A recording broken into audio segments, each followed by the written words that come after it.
It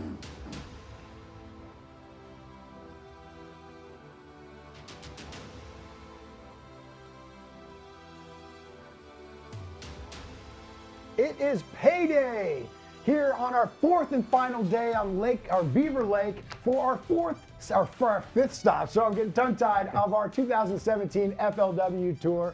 Good morning, everyone. Travis Moran here alongside a newer face in the studio, and a pleasure to have Rob Newell, a longtime contributor for the FLW Online as well as our FLW magazine. And he's going to be offering some insight and some knowledge not only from the anglers, but your experience on these different lakes. And so we had a privilege of having him yesterday, and now we're going to continue to have that today. And Rob, thank you for coming into the studio and joining us. Thanks for having me, Travis. This has been quite a thrill, and I've enjoyed the opportunity. And I mean, if there's one tournament that I picked to come to the studio on, this was it, because I'm going to tell you what, it's been a downpour in Rogers, Arkansas for like a week now on these guys. Absolutely. And for you guys watching at home, you guys, it has been an amazing event. There's so much different weather, so many different patterns that we've been having out of these anglers. And so we're really going to see these different techniques coming into play. And one of those being our leader, McCombs. Yeah, Johnny's goal is to get to the bank. That's what he wants to do. That's the pattern he's focusing on. This water's rising.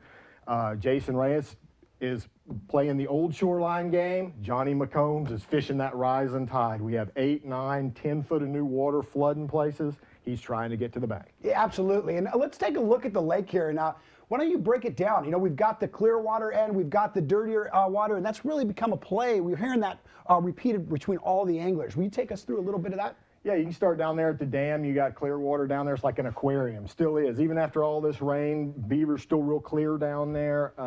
Probably 10, 12 foot of visibility. You move up into the Prairie Creek area, always a real popular area. We call it the Prairie Creek Open. That portion of the lake is usually got just kind of that nice tinted kind of stain to it. Man, you get up there around Horseshoe Bend right now and it is trashed. I mean, it is done. I mean, look at this. This is huge debris mats floating down the river, and man, you need like a four-wheel drive. You got to put the boat in four-wheel drive to get through that stuff right there. Yep, and that's been, those gunk piles and everything have been a key over the last 3 days. You know, that water comes up and all that stuff that's been sitting on the shoreline now becomes floating debris, but eventually the wind and stuff pushes that stuff into pockets, and now it creates these canopies where guys like McMillan are throwing frogs, McCombs is throwing a buzzbait, and Cody Meyer talked about he's punching the stuff and catching his bigger fish in his bag. So that stuff really has come into play in different ways for a lot of different anglers throughout the last few days. But now, you know, the two major techniques that we're seeing right now are really out of McCombs are 1 and 2 guys going into the final day here. McCombs, which we've got a replay here, this is from his fish first thing this morning. This was actually his first fish, and he's throwing that buzzbait that you were talking about, Rob. Yeah, you can see right there, there's the front lawn. You're going to see a lot of that from McCombs today. He's trying to get to the bank. He's throwing a buzzbait, top water. You can see, you won't see many rods on Johnny McCombs' deck today. He is dedicated to this. Right there, he is fishing a place that he couldn't even get to yesterday. The water came up another foot or 2 last night. That's all brand new stuff. He tried to get in that very lawn yesterday. He couldn't even get in there. Now he can, and you see what happened. Yep, and him throwing that buzzbait first thing in the morning. But now here's our second place angler going into the final day, and that's Jason Reyes. And he's got a different approach. He's going for that limit early. He wants to make sure he's got those 5 fish, and he's going to chase some bigger ones. But we've talked at depth about that point that he's been fishing that keeps filling up, but it's still got fish on it. Yeah, it's a saddle. It's kind of a saddle between 2 little islands there. And this is an old shoreline pattern. All week, these guys have talked about 2 things: newly flooded cover, old shoreline. And now you're seeing these 2 guys take these patterns and kind of go head to head. Reyes here. Reyes has a better shot at catching mixed species. He's right there kind of in the mouth of Prairie Creek on an island. And right there, you got spotted bass. He's catching some smallmouth, largemouth. What you see Johnny doing, I doubt you're going to see many smallmouth up there on those front lawns. It's all a largemouth deal. Yep. That'll work. Nice way to start the day for Reyes right there.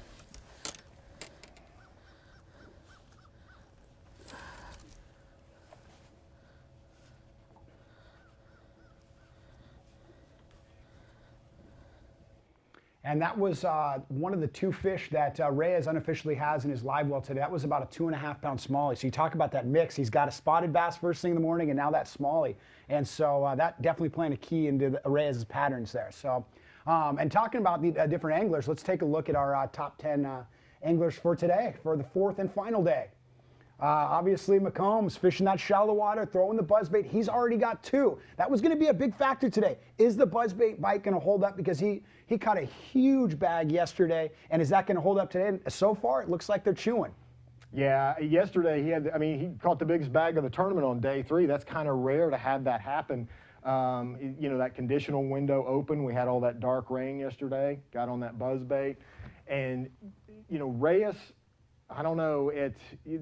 These two guys right here, I think, are the, you know, I'm not to count anybody else out down the leaderboard, especially when you're looking at guys like Brian Thrift and John Cox, but I think McCombs and Reyes right now are the 2 front runners for how this thing ends up. I love it. I love it. You know, and I would love to see a California guy, Cody Meyer. I'm a California guy myself. I would love to see him have a shot at this. Same thing as you go down to Keith Bryan, another West Coast guy. But you can't help but look at the 1 and 2 guys. They have really dialed things in. They've got some patterns that we've really gotten to follow and see how much they have these things dialed in and how much they're keeping things honest. You know, with Reyes always going shallow, he's looking for that big bite as well. And with both these anglers really looking for the win, it really comes down to, are they going to just put this thing away or not? But of course, you guys are tuned in to watch live coverage. We have 5 cameras out there on our top 5 anglers going into today, and that's going to be one on McCombs, one on Reyes, Meyer, McMillan, and Cox. And all that depends on cell service. You know, the lakes, they're out, and some of these guys are fishing the sticks. You know, someone like McMillan, he's going way up these creek channels, and the service can be really spotty on that. But anytime we can get any live service from any of these anglers, we're going to be bouncing around to different boats and bringing you guys live coverage nonstop. So, speaking of live coverage, let's go with our unofficial number 2 guy right now, and that's Jason Reyes, plugging down the bank here. Yeah, I'm not sure if he's still on the starting point here or not, but you can see Reyes a little bit more offshore, fishing that old shoreline. That's the key for him. A lot of even yesterday, some of the stuff he was fishing, you could kind of see little bits of the, you know, bushes and stuff sticking up on the outside. Now it's completely buried. And a lot of these guys said this lake has just been disorienting this week. They go back to places in practice where they know what the bank line looks like. They know how the rocks fall off, and they get there and it's flooded back in the this morning wood. we started where we did yesterday, and we caught 2. It was definitely not as productive as yesterday. I don't know why. I mean, obviously there's been a big, you know, water level change overnight, so I don't know if that had anything to do with it. There were some fish there, but they weren't busting like they were yesterday, and we got a smallmouth and a spot. And since then we've come over, I've caught a couple on a spinnerbait, shallow, but they've been real small, spotted bass, not even keepers. So right now I'm just throwing a shaky head around some of these bushes that were in shallower water a couple days ago. Now they're a little deeper. There's some bait activity in here, so it's kind of keeping me here. I've seen a couple fish bust, caught a couple that were busting, so I'm just trying to see if I can get under them and maybe get one to bite. I feel like this area right here gives me a chance to catch all 3 flavors of fish: smallmouth, largemouth, and spotted bass. So I spent a little time here, but it's definitely been a big change overnight with water. Obviously, every night that we've been here, it's been that way, but it's up really high now.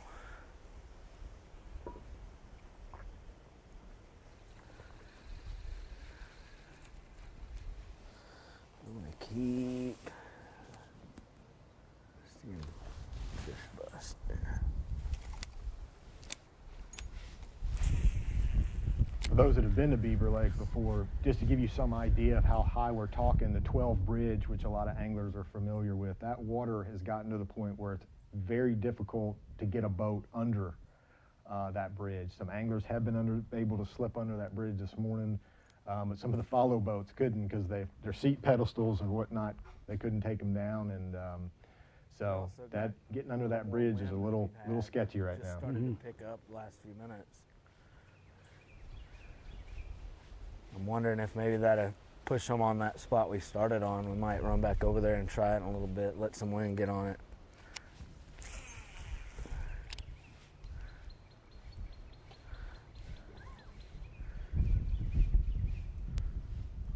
Jason, talking about the weather conditions, we kind of are going to have almost 2 different days the way the weather report looks. We've got this cloud cover, maybe a little bit of rain in the morning and stuff, but there's reports that it's going to open up and there's going to be blue skies later, and that's going to change a lot of people's bites. You know, you've got McCombs, who that might be, he might need to get his limit. He might need to do his damage before that sunny weather comes in. But then a guy like Cox, who he has shown that once that clear skies open up, if he can get some clear weather, he's able to stick a huge bag. Day one, he caught a giant bag of fish and only weighed in 4. Right. So That's right. he's definitely, he has something that he needs, he has conditions he needs to really be able to catch a big bag, and he may have that later in the day. It's like I talked about yesterday, the opening and closing of windows. This is a very conditional lake. McCombs has been able to really take advantage of the dark, overcast gloominess. And he said last night, the kiss of death for him could be clearing blue skies, and that buzzbait bite might go away really fast. So far this morning, these guys still have a little cloud cover lingering around, hanging around, and McCombs is trying to take advantage of this could be one of these windows, just like you said, McCombs' window might be closing a little bit, but somebody like John Cox, the sun comes out real bright and sunny, gets back in the clear water pocket. He has said all week, I've seen them floating around. They want to do their deal. I just need to be able to see them and track them better to see where they're setting up.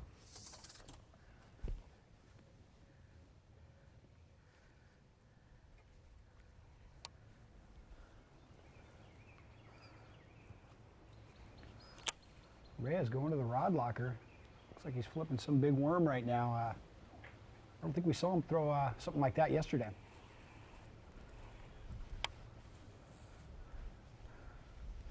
Yeah, we talked yesterday how Reyes has really been keeping these fish honest. I mean, I'm so impressed with his going up there, throwing everything from floating worms to flipping, stuff up in the debris mats, and then getting back on the outside again with the spinning rods, and throwing, trying to top order the frog yesterday. I mean, he is really, on keeping the home front, checking everything and making sure nothing's a window is coming to him that he could take advantage of.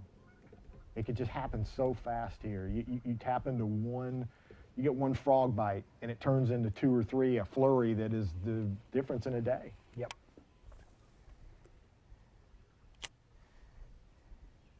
Yeah, he really did fish a clean day yesterday. We didn't see him catch any of those big ones. We didn't see him catching big ones on the flipping shallow, throwing that frog, but because that window didn't happen for him. That's right. But it wasn't because he wasn't trying and checking That's it, right. and that's why he was in a great position going into the final day here, is because he's done all those things, and one little pocket that he goes to that's different, that has maybe those fish that have moved up chasing that shad spawn, and there you go, and he connects with a couple good ones, and now he might end up holding a $100,000 check A little bit at of the end of nibbling today. going on there.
Rob, Reyes doesn't have a tour win under his belt yet. He's fished, like we've talked about, he has fished an amazing, clean tournament up until this point. And now it's day 4, and it's within his reach. I mean, this is something, this is by all means his tournament to win. When you talked to him last night, how did he feel? How is he doing? He has a lot of experience. This isn't a new guy, a new face. I mean, he has a lot of experience tournament fishing. How did he seem to you? Every time I talk to him, he seems pretty calm and collected. I watched him yesterday. We sat right here and watched him fish this same place. And yesterday, he seemed a little calmer and more collected than he seems right now. And that's really because he caught a limit in like 10 minutes yesterday. And he got that in the well. He started feeling good. You could tell. It hasn't gone as well this morning. He's got, Johnny McCombs breathing down his neck. I mean, that's got to I mean, I'm thinking yesterday, Reyes, after the day he had a really good day. He's probably coming away and thinking, okay, you know what, I got a legitimate shot at this. And then, boom, upside the head comes Johnny McCombs with, 18, 19 pounds. And now he's like, uh-oh. Now he goes out to his starting spot. It's not as fast as Furious. He only gets 2. And you can tell he's a little, you can hear him breathing a little heavier this morning. Mm-hmm. His pace is a little bit more, he's picked up the pace. Yesterday was just a lot more smooth looking to me in terms of he just looked more calm and collected, and I think it's probably anybody would go through this. I mean, when a guy brings in 19 pounds, that stuff starts running through your head, and you feel rushed. You just feel like, man, I need to really get on the stick here. Yeah, especially, I mean, he's fishing he's fishing very slow, methodically. Mm-hmm. He was even talking about yesterday, making multiple casts, 3, 4, 5 casts, the same little stick-ups that were sticking out a little bit further than the rest and everything.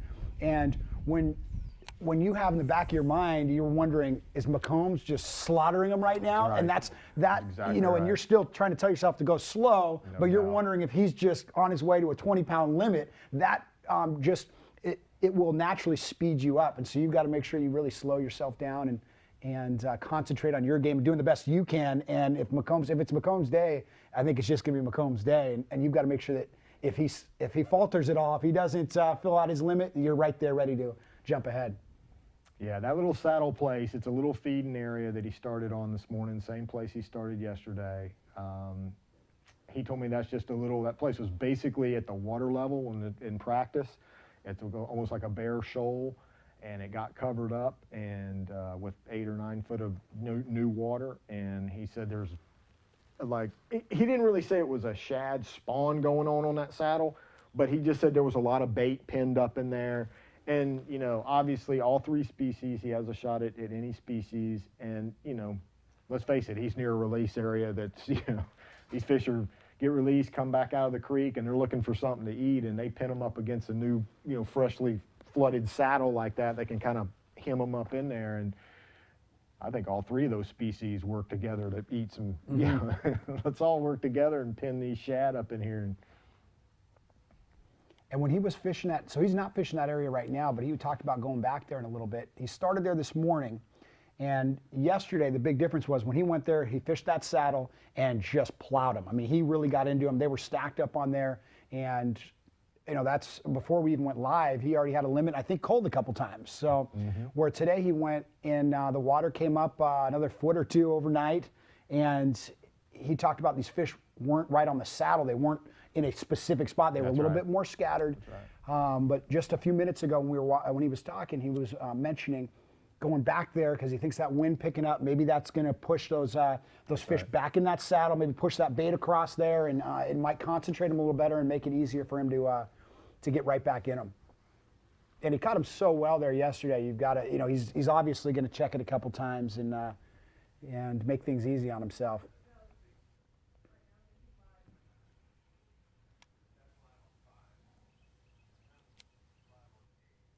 You see him catch 1 or 2 more quick this morning. I think you'll see him resume, to the very calm, cool, collected that he was yesterday. You just tell he was in a really good mood yesterday. He was having Yes. a good time. When he caught that, remember yesterday when he caught that big one and he told the camera boats around him, come on, give it up, you know, Yes. let's get this party started. You know, he was a little bit more serious this morning. Yep.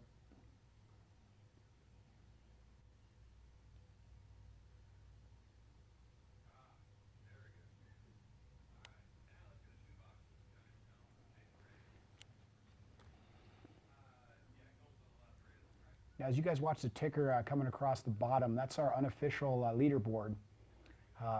We have a little bit more details here in the studio, and I'll read you guys some of the anglers that have caught some fish today. McCombs, you saw the replay of the one he caught first thing this morning. He's got 2 fish, one about 3 pounds and one just over 2. So he's still unofficial leader. Jason Reyes also with 2 fish. You saw the replay of that, about 2.5 pounds smallmouth. So he's off to a good start as well. Thrift, you see Thrift in that number 3 spot. He already has 3 little fish in the live well.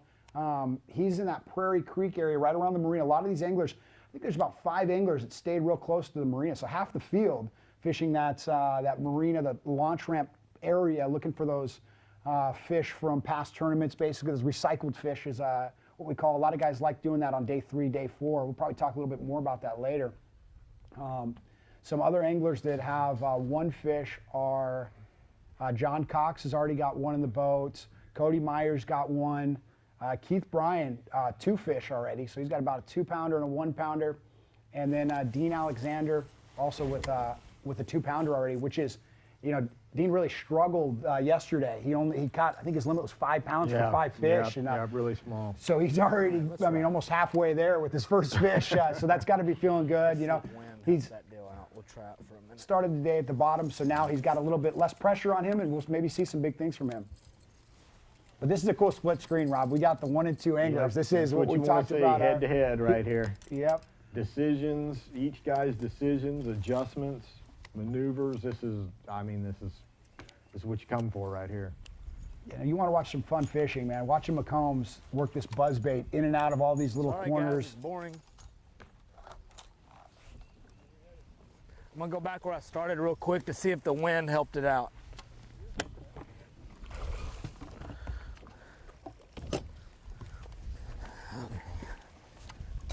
That sounds like Gotta put it McCall together. might Gotta be put it together. returning to that starting area where gonna the be saddle easy. is. Never is.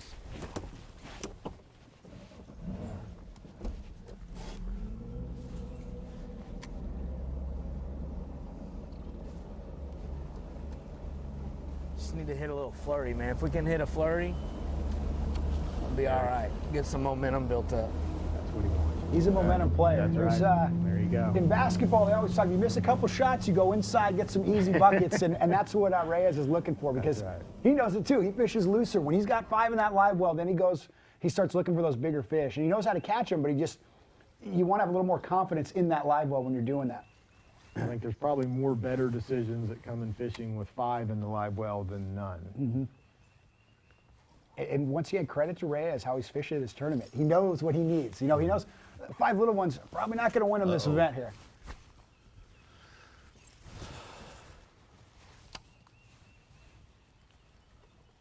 This is the guy I've been wanting to see right here. I've heard so much of. How long we gonna be live? Got to do it, man. Keep missing a bunch this morning. Stock might be hard for their. Can't fish. Stinking it up. This is the stuff he's been I fishing. got to stop at. Trying to get to the bank. You can see under those trees, there's a little bit of bare bank. That's what he's trying to get to right there. Right here in these yards, man. That's it. That's where it's at. Where you can get to the bank. Yard fish. Be careful with those live If I electrical can catch wires. them, I keep missing them like a goofball. Too jacked up, I guess. Need to calm down, let it flow. I think he's looking for lawn lunkers to do what he's after there.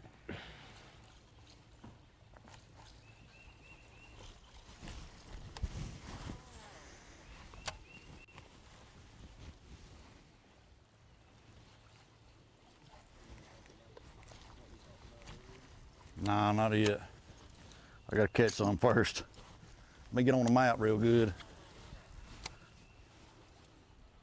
Looks like he switched the color too, that does. buzzbait. Yep. He was throwing a white one all We day gotta get yesterday. out of here. Can't get to the bank. No doubt. There he is talking about the bank. And you're right. Maybe. He is going to, you know, more of a chartreuse yellow. It was white earlier.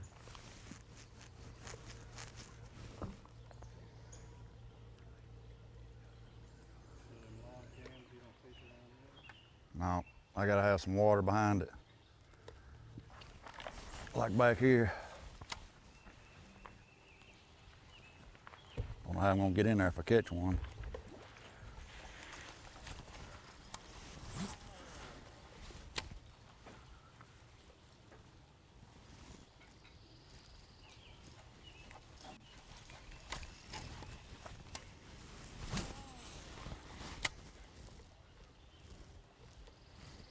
That'd be an epic battle if you get hooked up back there.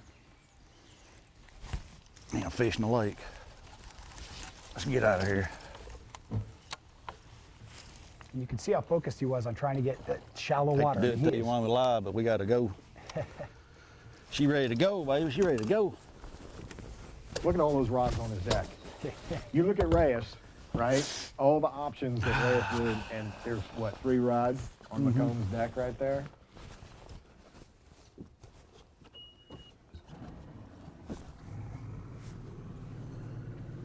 Okay, now we're going to look at big weights that have been weighed in over the FLW history here at Beaver Lake. Now you see one guy that we talked about yesterday, Canterbury, has got quite a few big bags of weight in, but when you talk about the guy, it's our unofficial leader right now, Johnny McCombs, had an amazing day yesterday on that buzzbait, almost 19 pounds. That's the 7th largest bag ever weighed in an FLW event here at Beaver Lake.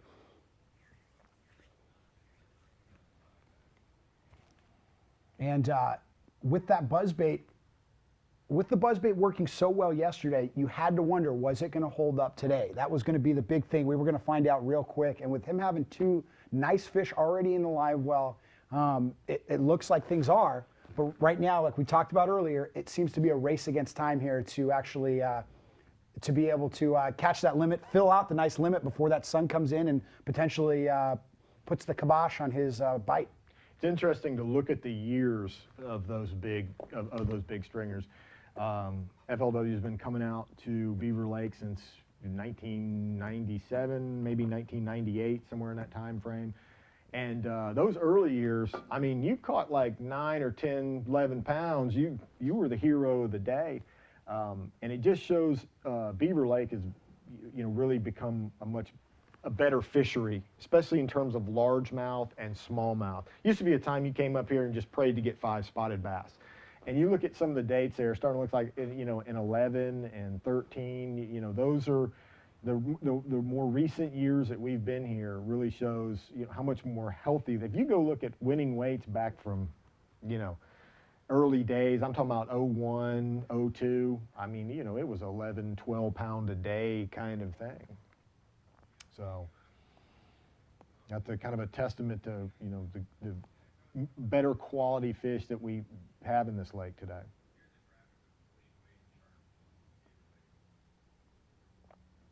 I mean, there's a look at it right there. Yeah, it's definitely on the upswing Yep. of weights.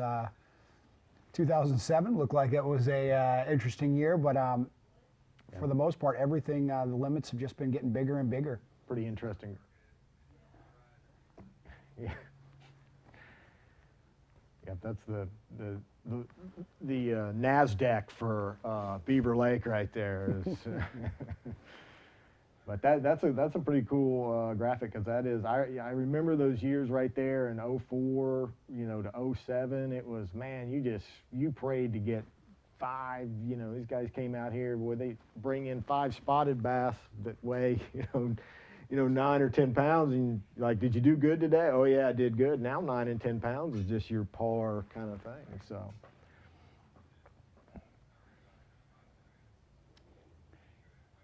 Now we've talked about McCombs fishing this, you know, he needs that cloud cover, he's getting that buzzbait bite going, but a guy where if that sun comes up, it could favor Cox right here. And that's, he is notorious for being able to find these bedfish, and not only find the bedfish, but really be able to read those spawning fish that want to come up and understand the moods that these fish are in, and being able to actually catch those fish, which can be an extremely hard thing to do. And he talked about in pre-fish, he has some areas that you mentioned earlier that he knows there's fish there. He knows they want to come up. If we get some sun, if it warms up at all, or he at least can see the fish, he might be able to make some huge catches and really move up the leaderboard. Yeah, I think he's right here. He's flipping around in some areas where he had seen some fish earlier in the week. That first day when he brought in the 4 that weighed 14 something, he told me that he caught those fish sight fishing. Guys, you know, the water's up probably another 2 or 3 feet from yesterday, and so this area I'm in now, I haven't fished this week. I mean, I looked at it some, but now the area I'm fishing was land a couple days ago, and we got 3 bites so far, and we missed 2 of them, and there were 2 real good ones. And you know, the problem is they're so far back in this stuff. When you set the hook on them, there's limbs and vines and grass, and there's all kinds of stuff. And I just them 2, I don't even know if I got a hook in them. And but we're gonna keep trying some of this and see if we can't. I mean, the size ones we want are in here. I mean, they're good 4-pounders. Just gonna see if we can get lucky and get a couple of them. Most of the stuff the last few days I've been fishing, it was just pure mud when we got there this morning. I didn't even want to attempt to try to catch them in that stuff.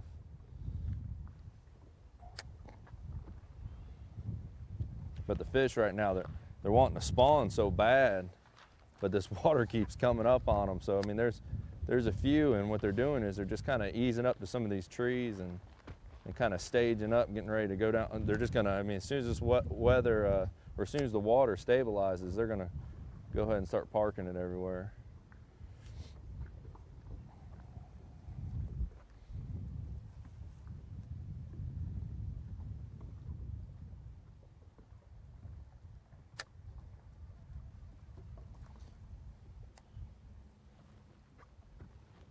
There's a few guys that understand the spawning habits more for these bass than John Cox, and him talking about that right now. These bass, they want to go up, but it's just the conditions aren't correct yet. But him talking about they're just right up as close as they can be right now to feel comfortable. And I mean, look how close his boat is. He's not making long casts. He knows he's making very precise casts that he believes these fish are going to be at.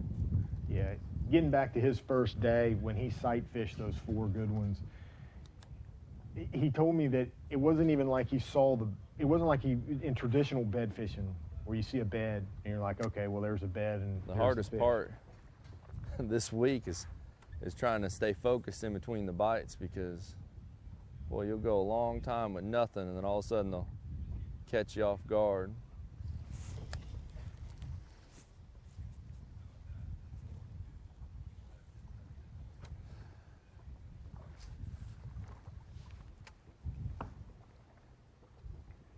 Nice. Now we got McCombs back up on the split screen here. You can see where he's trying to get to. You see that green grass in the back? Green grass and high tides right there.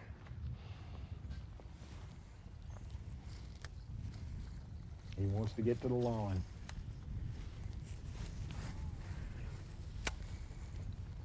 But one last thing about Cox was that he just said he didn't see the bed. He just saw the fish cruising and recognized their behavior was that of they're getting ready to set down, they're getting ready to spawn.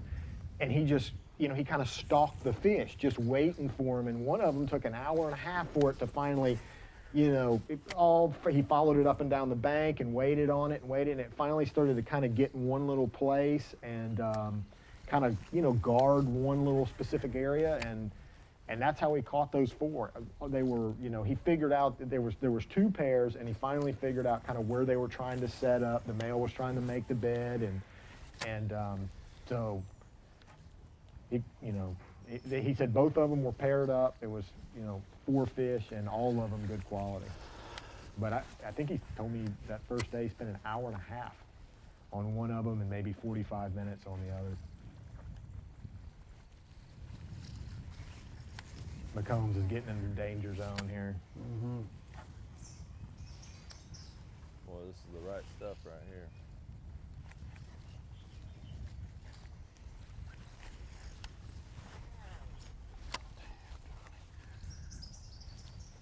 You guys hear McCombs say he's in the right stuff right here. He's feeling confident in this. Yeah, I thought it was actually John that said that. I couldn't tell which one. They're both in the right stuff. Yeah. That's right.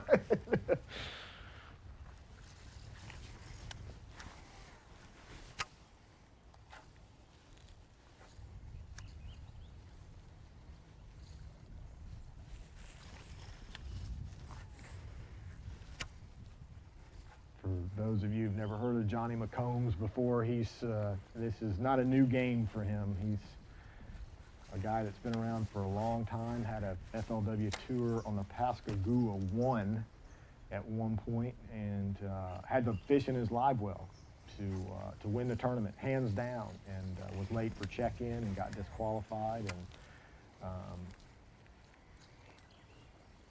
he's been around. He grew up fishing with guys like Andy Morgan and Gerald Swindle, and I talked to Andy last night about Johnny, and Andy said, by far the most naturally talented fisherman I've ever been in the boat with. Now that's saying something coming from Andy Morgan, and I'm pretty sure Gerald Swindle feels the same way. These three guys grew up fishing Jerry Rhines around each other, up around Smith Lake,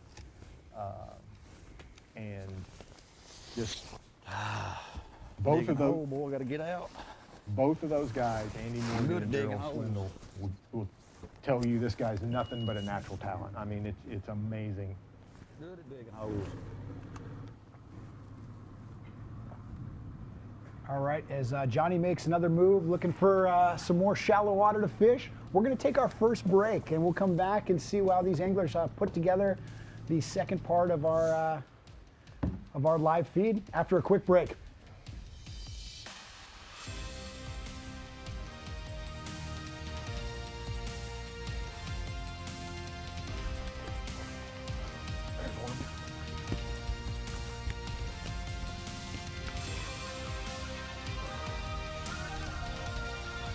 All right, first one.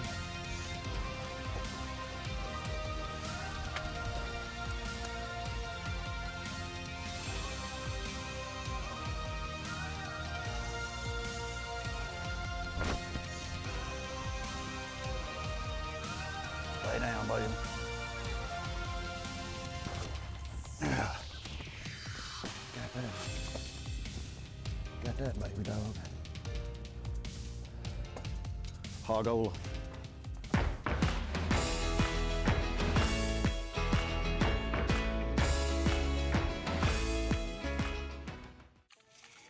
Hey, thanks, Dame. Out of office? Oh man. Hi, this is Skeet. Skeet, out of office? Dude, don't be mad because I thought of it. What? I gotta go. I got someone on the line. Go to teamgtfishing.com to check out my real job. We're supposed to be working. I am working. The FLW Tour comes to Central Florida, and every cast on the Harris Chain of Lakes is full of surprises. That will help the cause a little. Pull up, see one, throw on it, and it's supposed to eat it. My line.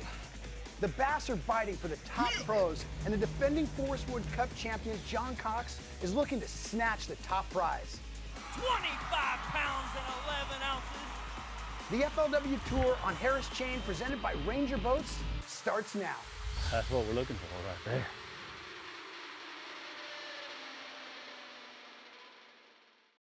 Total performance. Nowhere could it be more defined than in the Ranger Z series. With unparalleled advancements, these rigs are driven to dominate. Coupled with Evinrude E-Tech's unrivaled performance and up to 500 hours with no dealer schedule maintenance, they're the ultimate fishing machines. The legendary leadership of the Ranger Z500 and Z100 series. It's the kind of feeling nothing else can touch. Power your Ranger with Evinrude E-Tech. The tools used to work hard have evolved through the years. They've helped us build nations, move mountains, drive ourselves harder. But one thing has never changed: the DNA of hard work, handed down from generation to generation to generation. That's why the DNA of our hardworking protection will always remain the same. Introducing the next evolution of hardworking protection. Shell Rotella. The most versatile fishing machine on Earth. Unparalleled resolution and clarity, with more agility, lightning speed, and brute strength. HDS Carbon takes rapid response performance and screen technology to an all-new level. Maximized power, maximized visibility. See Structure Scan 3D, new dual chirp sonar, new live network sonar, and more mapping options, all at the same time and faster than ever before. Arm yourself.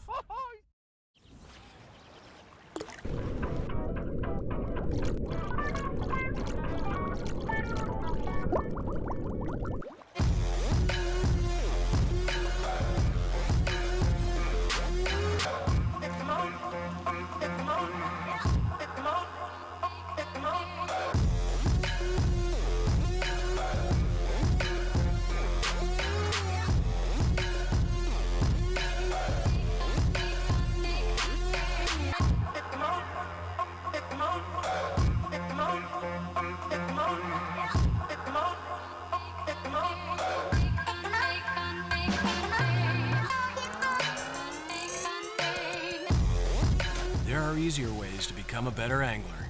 Join FLW today and take your fishing to the next level. Get the magazine, get on the water. Visit FLWfishing.com/membership to find out more.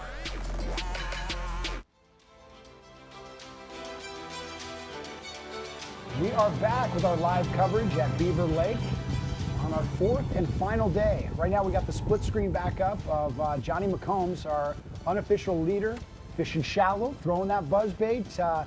Every other angler out here today is wondering, is McCombs just slaughtering them right now? He's definitely making these other guys fish a little faster, and definitely festering in the back of their minds. And then we've got John Cox making some moves. During the break, he was actually throwing some reaction baits and stuff, and that's one of the things John's talked about is, even though he's targeting those pre-spawn spawn fish, when the conditions aren't right, when he's got the cloudy weather, the wind and stuff, he's able to just go fishing and actually catch some fish to keep them in this game in the meantime before he dials everything in on that spawning pattern. So.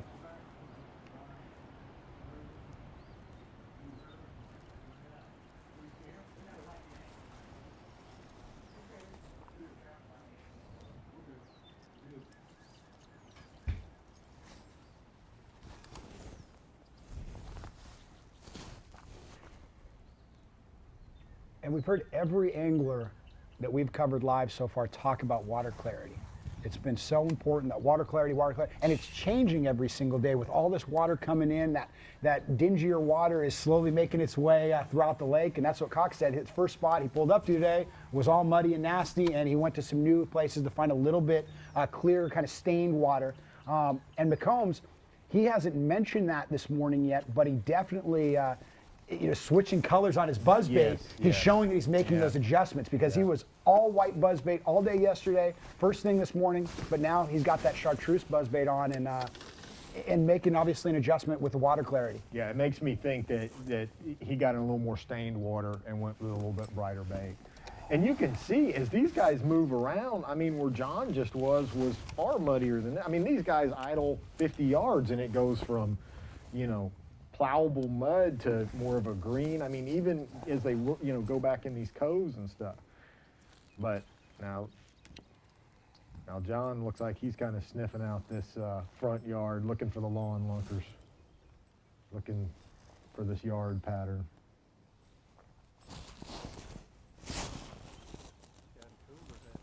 Yeah, I have.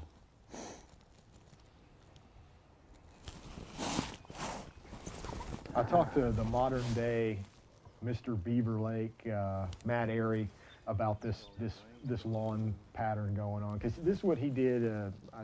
Matt had a good finish here. I believe it was 08 when Mark Pack won. It was flooded like this, and I said, "What is it about the grass, the lawns that?" And he said,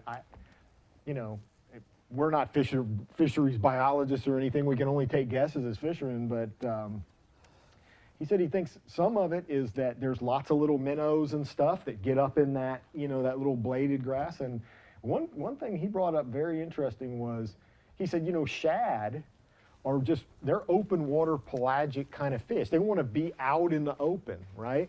So when this stuff gets all flooded and stuff, these shad don't want to be all huddled up in these bushes. They want openness. And he said, it's only a guess, we don't know, but so they move in beyond the timber and the bush line there, and they get where it's open. And I think some of it might even have to do shad, or, they like a lot of fertility. They always seem to find their way to nutrient stuff, and, these kind of real green grasses have a lot of nutrients and stuff in them, and a lot of terrestrial critters all right up and down, bugs and worms and stuff, I asked Andy Morgan about it too. He said Morgan said this is an age-old pattern at Smith Lake, where Johnny's from. He said when Smith Lake comes up 5 or 6 feet, they go looking for grass, flat, parking lots, just anything that's flat that you can get to that flatness with.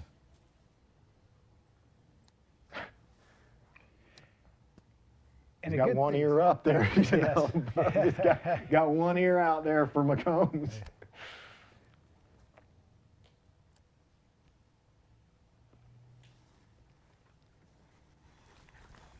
And when you're fishing these shallow pockets and everything, McCombs talked about this. He could find out real quick if they're up there. In the first few casts, he would usually get a bite. Usually, that's where he would actually catch his fish. And if he didn't in the first couple casts, he would go, "It's not happening here," and keep moving. Because this time of the year, with this water rising so fast, if the fish are shallow, they're feeding. A shallow fish right now is a feeding fish, and you can find that out real quick by making a few fan casts and finding these active fish.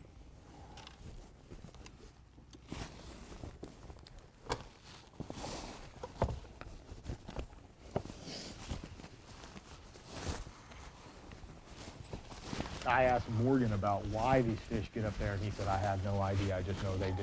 Sometimes you got to quit asking questions and just go with it. I think that's whenever I try and go apply my fishing skills on the water, I'm too analytical. Why do they do that? Why do they do that? And Eddie's like, just quit asking why. They're there, go catch them. This is an interesting spot that Cox is fishing. Mm-hmm. Fenced in area.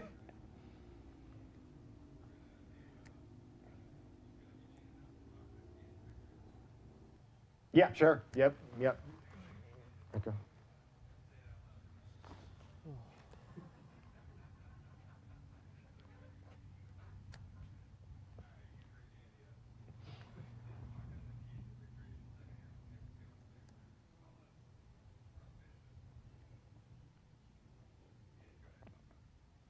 Well, Rob, it's now time to go over our roadmap to victory, brought to you by General Tire. Break us down of what the keys are going to be to have some success today. Well, I picked these 3. We're going to see how this ends up. Number 1, Beaver Lake, a conditional lake. These bass are very, very conditional.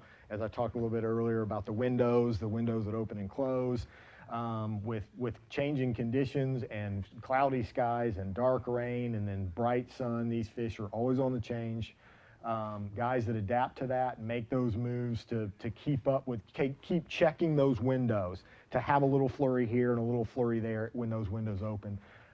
Second's watercolor. The river's blown, the main river up there is completely blown out. Chocolate milk up that way. Down the lake.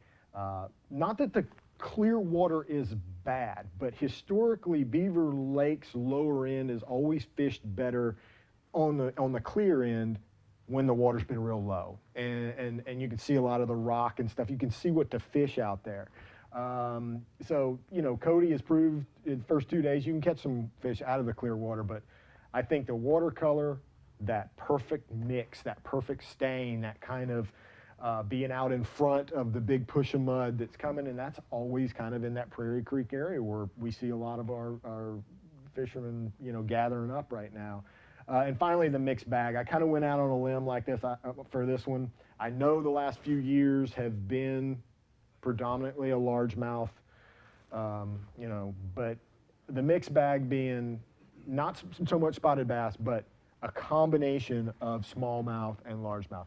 When Cody led the first 2 days, that's kind of more what I saw, was like having 3 largemouth, 2 smallmouth, those 15-inch size fish, you know, kick the spotted bass out. But McCombs, by the end of the day, might prove me wrong. He might be an all largemouth man.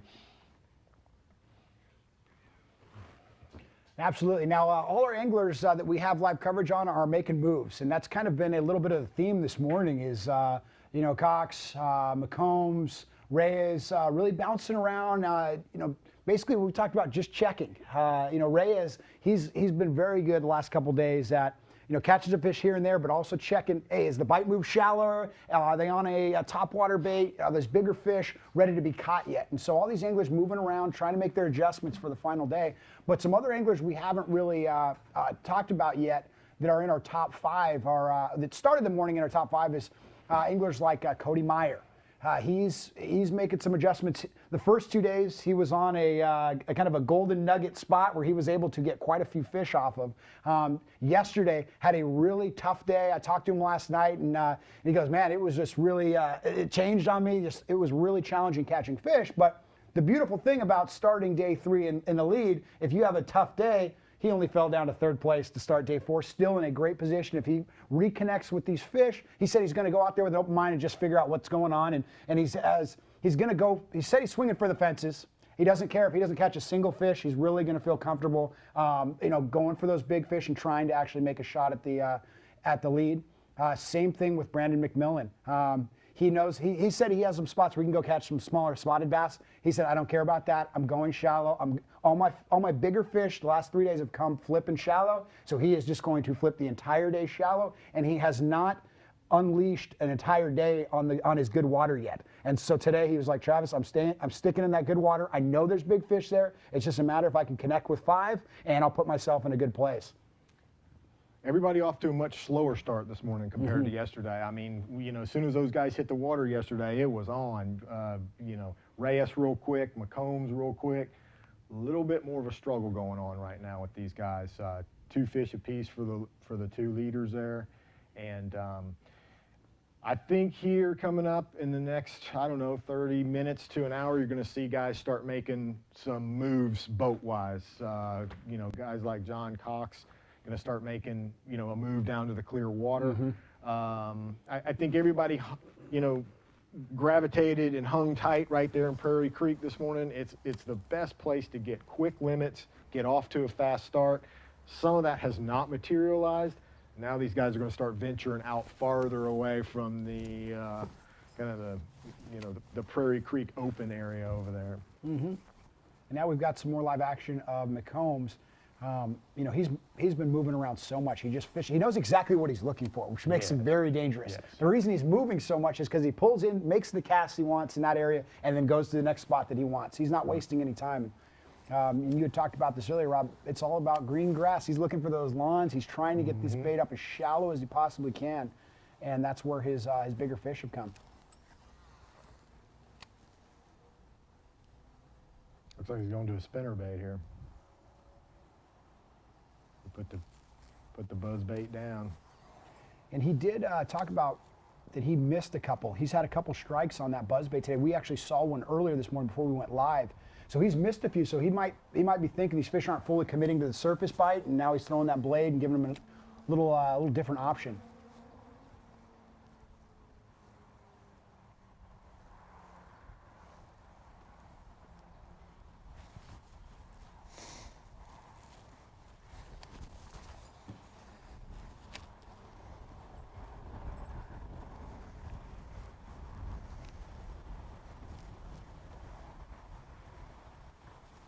Like a little wind picking up there too.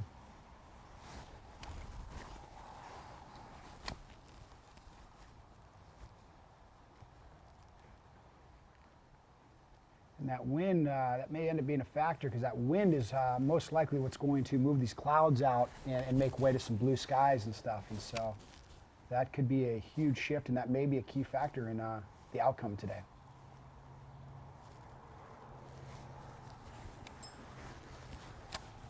Now I just talked about, you know, he missed some fish on that buzzbait earlier. Let's go to a replay. This is going to be one of his missed fish from earlier.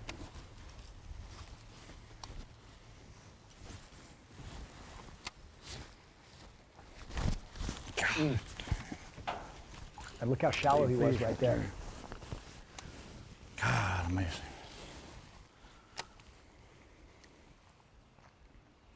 Stupid Johnny.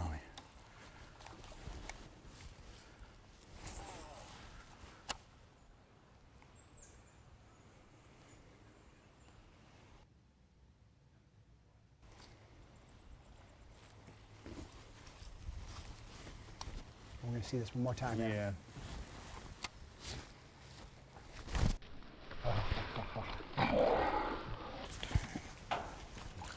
Big fish right there. God, amazing. And so by this time yesterday, he already had a limit. Yep. He was already really surging, and he's had quite a few bites today too. He has 2 fish that he's put in the boat, but he's had, I think, about 3 or 4 misses as well. So that may be really why he's switched over to that spinner bait, just to see if they will commit to that a little bit more. Good point.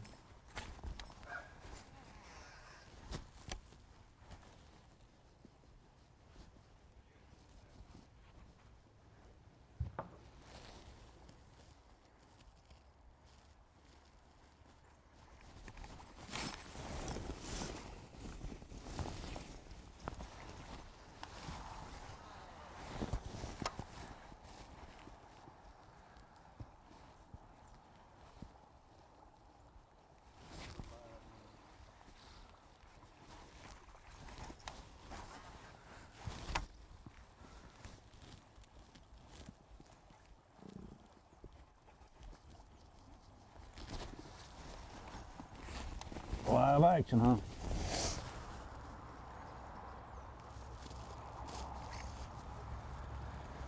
We gotta catch him, man. We gotta catch him.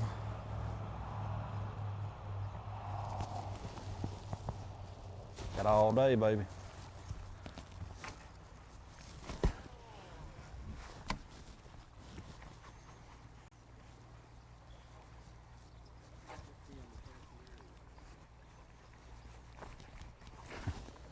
It's really not. I ain't never been in here, to be honest with you.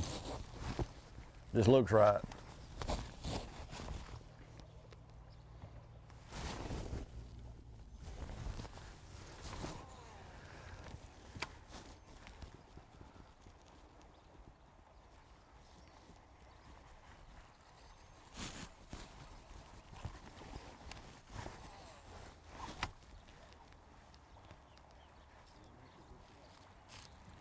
Grass, you can get to the bank in here.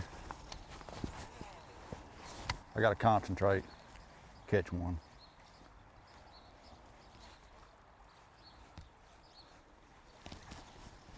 I think I can catch me a good one in here somewhere.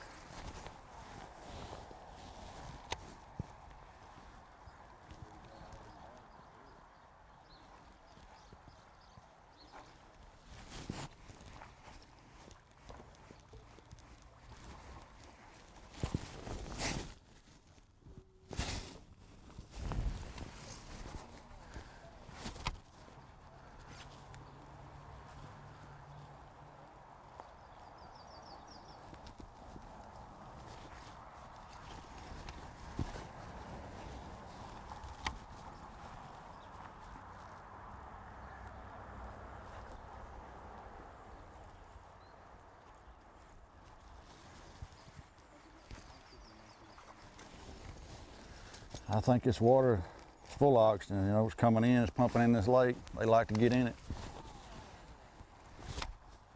Like to get in it. Gotta catch one in here, man. It's perfect.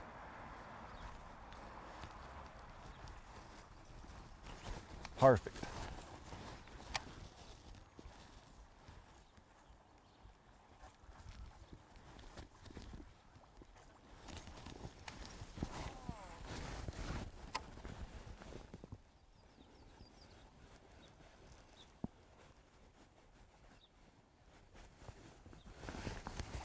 Fish in the lake.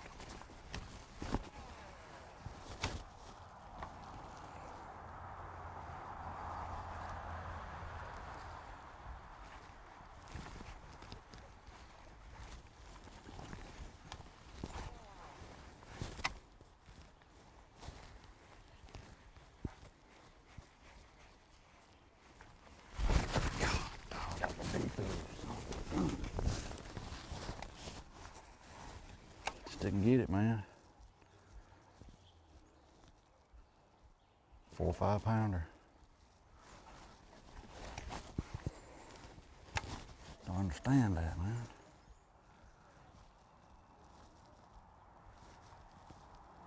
God. Stupid Johnny.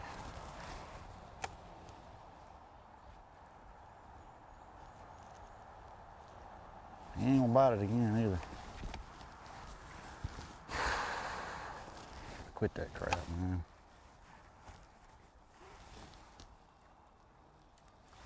It's a big fish.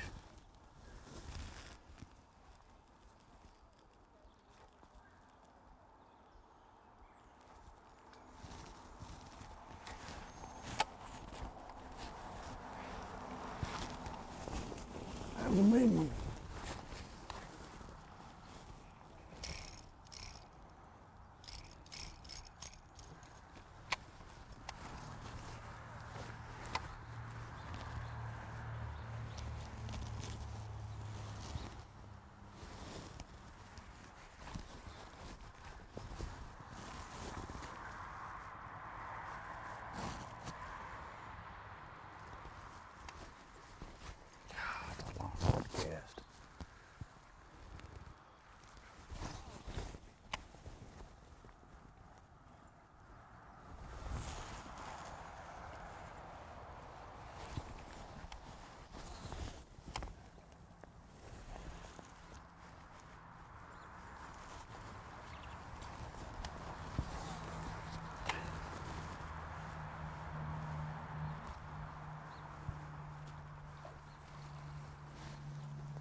I learn to fish, I might win some money.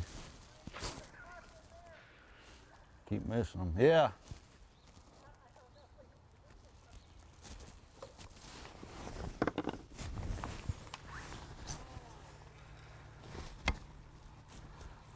Fish better than that, boy. 100,000 on the line. Quit being stupid. Pay attention. Idiot.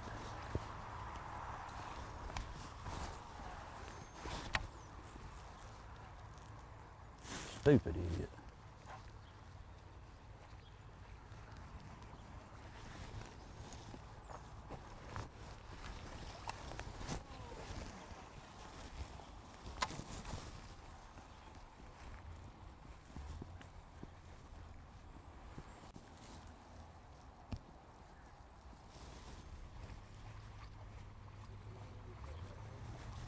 Yeah, right up here.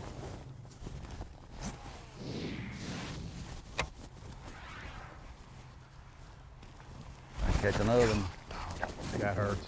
Yep. That hurts. Just didn't get it, man. 4 or 5 pounder.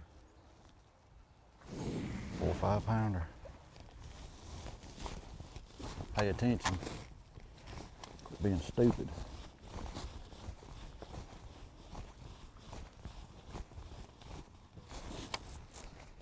When you can hear McCombs talking to himself right now, he's being very hard on himself. You know, he's, Yes. This is how, you could tell the pressure that's on these guys. You know, he talked about when you're fishing for $100,000, you can't be making those mistakes.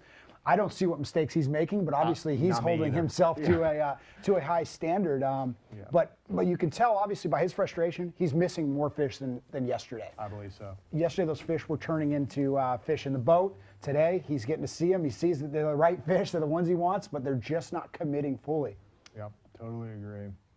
Being a little hard on himself. I mean, I've seen casts here in the last 10 minutes that I've never made in my life. So, I mean, he's putting that bait in some unbelievable places. And, you know, you've heard him say, you know, stupid Johnny, you know, he doesn't need to talk to himself that way. You know, he said a minute ago, if I'd ever learned how to fish, you know, you got guys like Andy Morgan, Gerald Swindle say he's the best fisherman they've ever been in the boat with, and he's, you know, you just, you know, that's missed opportunities like that, and this is where, you know, this is the most interesting part of the game to me, is how hard is a guy going to be on himself about those opportunities, how Can you get over those missed opportunities and not be haunted by them? You brought a great point. I don't think, it's not like I saw him do anything wrong. I mean, he got bites, they just didn't get it. That's just, at times, that's just the nature of the game.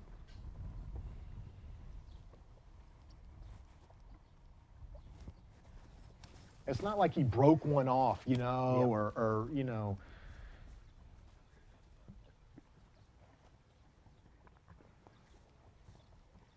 Now, Rob, you mentioned you know, his break. He took a long break from fishing, and you know, he hasn't been fishing the tour since 2003. I believe that's right. And that was dated back to when he actually got DQ'd from the tournament for coming in late. And it wasn't that he was late. He literally just misjudged the time. He thought he was on time, and he just had the wrong time down, and that really led to some events leading forward from that point. Yeah, I spoke with Johnny last night, and you know, I said, looked like you've had a little bit of a hiatus for about 15 years here, and you're back on the scene, and it hasn't taken you long to get back on top of the leaderboard. I said, would a win here help redemption from 15 years ago or 17 years ago, however long it was, when he had the winning string in his live well and didn't win? And he said, he told me, he said, this is not about that kind of redemption for me anymore. This is not about the fishing. It's not about me anymore. He said, after that Pascagoula tournament, I had some serious issues with substance abuse. I went through some really, really hard times in my life, you know, really kind of at the bottom of the barrel. And he said there were days that he woke up and didn't even know why he was alive anymore. And he has since gotten himself cleaned up. He's 12 months sober now. He's back out fishing again. And he told me, he said, if I could make one person, if I was to win this tournament and I could get one person that was where I was at the bottom of the barrel to see that I got through that, cleaned myself up, and was able to win a national bass tournament, if I could get one, if I could inspire one person to change their life through that, that's what this win would mean to me. And it's not often that I don't have anything to say back to a guy on the phone when he lays something out like that for you. And, you know, man, it was kind of a little heartfelt moment. You know, I suddenly started really pulling for Johnny McCombs. You know. Sure. I think there'd be a few more than maybe one person that would take to his story and find some inspiration in it. Long enough for that. He has some endearing friends. I keep bringing up Andy Morgan. I just can't tell you how far back he and Andy go to where they were little kids. They fished together. Jerry Ryan. He said he's throwing this buzzbait here. Andy Morgan said they used to call Johnny Big Lunk for the lunker lure. He used to love the lunker lure buzzbait. And he said this is the way he's always fished, with 3 rods on the deck. One of them was always a buzzbait, and he would show up at those Jerry Ryans, and he'd tell Andy and Gerald, I'm getting ready to take your money. And he would do it. And it's just cool to, you know, hear such high caliber anglers commend and point a guy out that this guy has talent that is beyond your normal. And we're getting to see some of that. I mean, these casts, I mean, you can tell this guy just didn't start fishing 3 weeks ago, you know. Yeah, yeah, and I know that I wasn't aware of that story before going into this tournament. And I know a lot of people watching, you know, it does change your perspective. You know, you might have somebody you're rooting for in this, but seeing a guy really be at rock bottom, what he was talking about, and then get his life together, and then be able to get back to something he loves that obviously he's been doing for a long time, respected by so many anglers, but really disappeared for so long, but be able to get back and then be competitive, be in the spot to win this. His first tour, this would be his first tour victory ever. And really, like you said, he had the chance to do it before in 2003, and you know, had those unfortunate circumstances happen. For him to rebound and come back now, this would be a great next chapter, a great milestone for him, and it would be fun seeing this guy hold up the check at the end of today. He said he lost everything. He lost his house, his vehicles, all possessions. He just, you know, he didn't even really understand why he was alive, and he's back fishing again, and It could be a real special win for him today.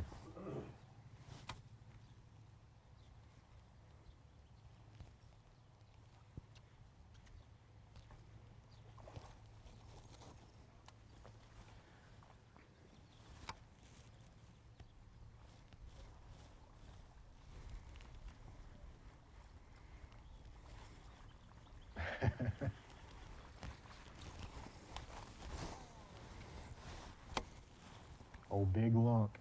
So that's what they used to call him. Watching a guy throw a buzzbait around like this, man, you just, I mean, it's every single cast. I'm like not even breathing very well right now because I'm just anticipating him just getting exploded on.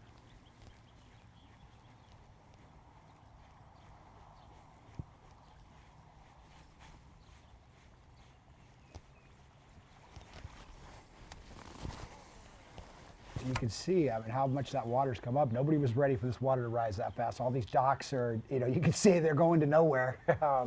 And this whole lake has just had a giant shakeup with how much rain has come in.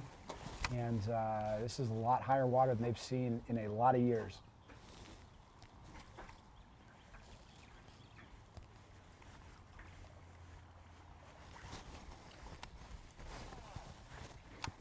Did you see that? He makes it look That's effortless. That's what Morgan was talking about. He said that these young guys that come along these days and talk about they can you know, skip a jig under a dock. He said they just haven't been, you know, in the boat with Johnny McCombs. The guy can skip buzz baits, spinner baits. He can put baits where mere mortals can never get them. He's made more casts in the last hour that we've been live with him that are just threading the needle, just effortless. As he's looking one way, casting the other, looking for his next cast. And I haven't had that many precise casts in years and years of fishing.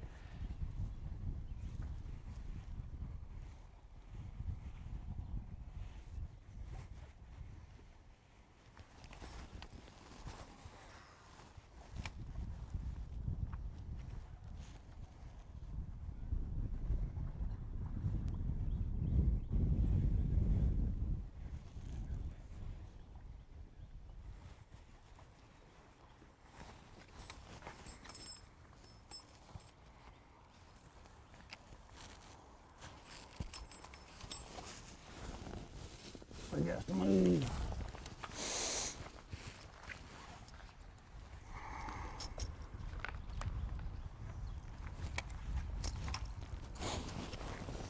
Got to move, baby.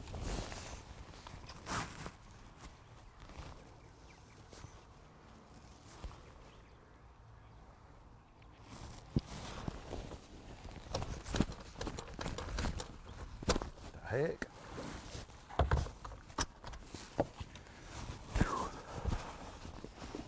Digging a hole, man. Gotta get out. Got to get out. And we're going to look at some footage from Brandon McMillan. This was from yesterday. We can kind of get a little insight into what he was doing. We don't have any coverage on him right now because he's in these back areas. Well, we didn't zero. I don't think.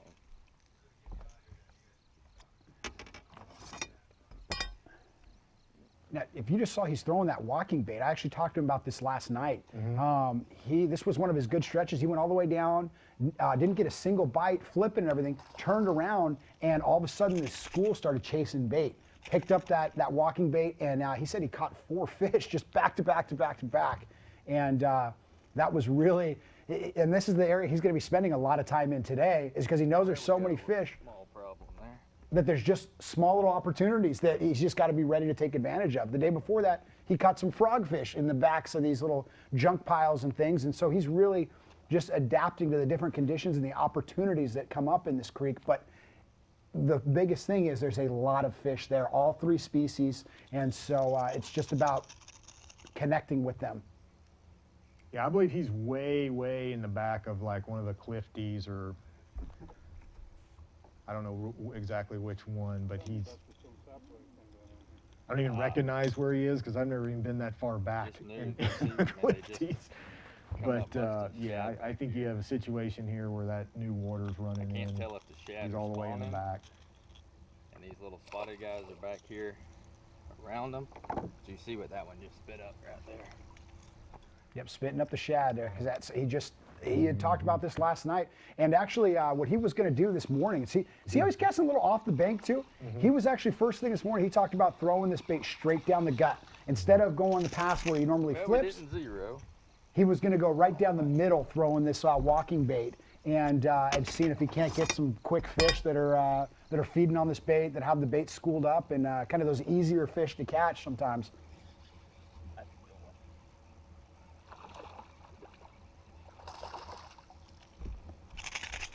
Now, I got to throw a quick shout out to, when I talked to Brandon last night, he made sure if he wasn't going to have coverage, he wanted me to throw a shout out to his boys, Carmen, Patty, and Pat Cross. Big shout out and thanks for watching live. Brandon's trying to take care of business on the fourth and final day here.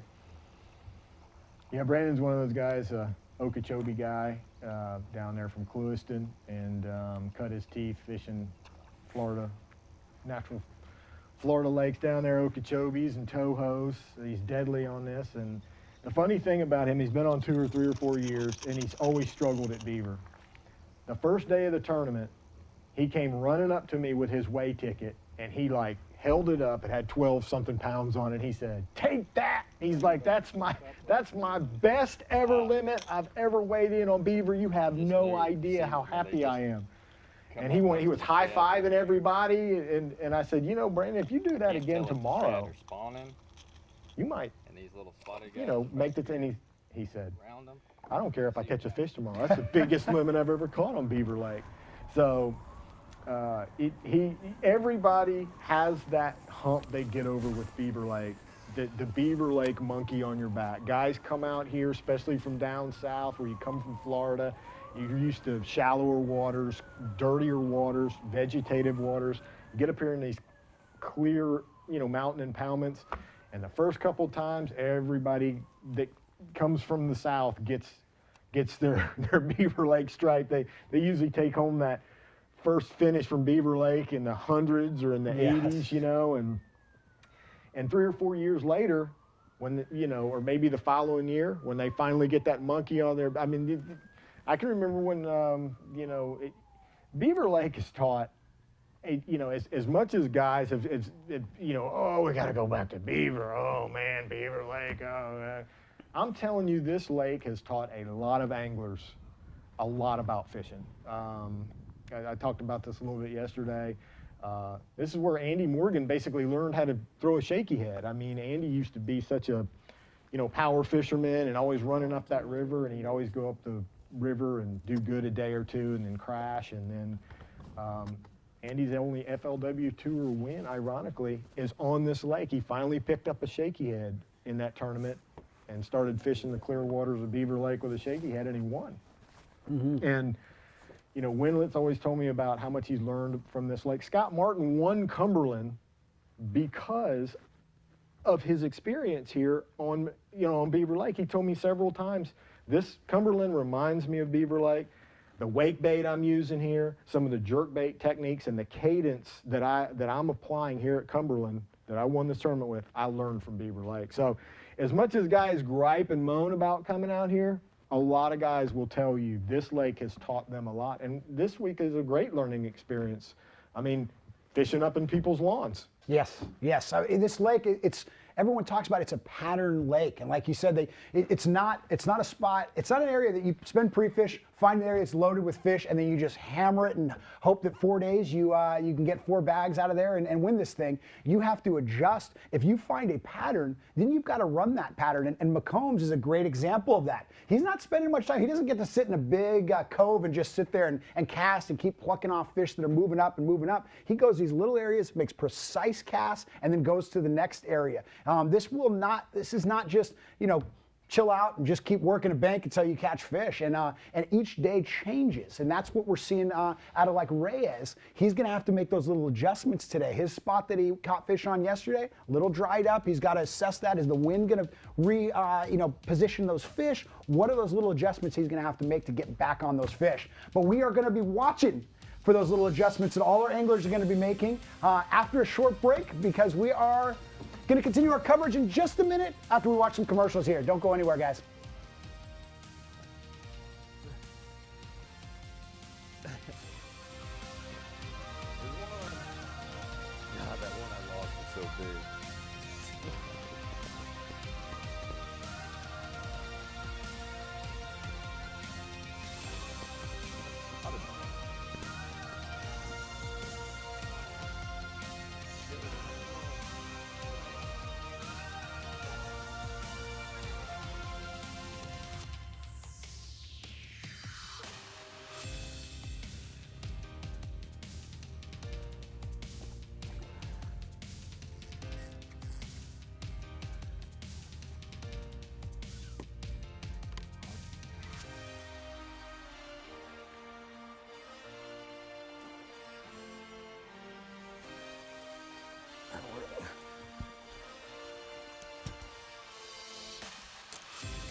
What is this meeting about again?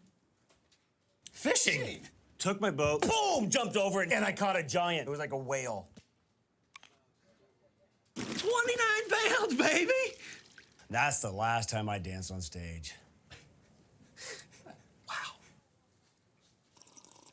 Chief Fishing Officer. How do I get that job? I don't know. Go to teamgtfishing.com to find out more about my real job. Total performance. Nowhere could it be more defined than in the Ranger Z series. With unparalleled advancements, these rigs are driven to dominate. Coupled with Evinrude E-Tech's unrivaled performance and up to 500 hours with no dealer schedule maintenance, they're the ultimate fishing machines. The legendary leadership of the Ranger Z500 and Z100 series. It's the kind of feeling nothing else can touch. Power your Ranger with Evinrude E-Tech. The FLW Tour comes to Central Florida, and every cast on the Harris Chain of Lakes is full of surprises. That will help the cause a little. Pull up, see one, throw on it, and it's supposed to eat it. My line. The bass are biting for the top pros, and the defending Forest Wood Cup champion John Cox is looking to snatch the top prize. 25 pounds and 11 ounces. The FLW Tour on Harris Chain, presented by Ranger Boats, starts now. That's what we're looking for right there.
There are easier ways to become a better angler. Join FLW today and take your fishing to the next level. Get the magazine, get on the water. Visit FLWfishing.com/membership to find out more.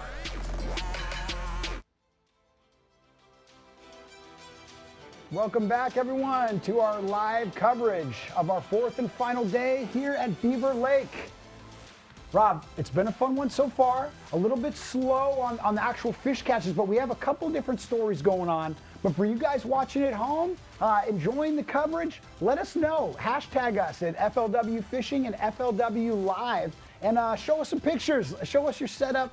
Bring us into how you guys are watching, and also let us know who you're rooting for. Are you rooting for another Brian Thrift comeback here? Are you wanting smoke on the water, Smokey to be able to take this thing? Or are you guys now on the McCombs team? Are you rooting for him to get his first win? A lot of cool things happening between these different anglers. But for you guys that live in the Beaver Lake area, there's going to be a on the water weigh-in. It's going to be actually at the launch ramp there at Prairie Creek, where originally it was scheduled at Walmart. We're going to be doing it at Prairie Creek because of the weather conditions and everything. So there's going to be an expo from 12 to 4. Lots of games. You can interact with the different pros. A lot of fun stuff. Bring your kids as well. It's a family event.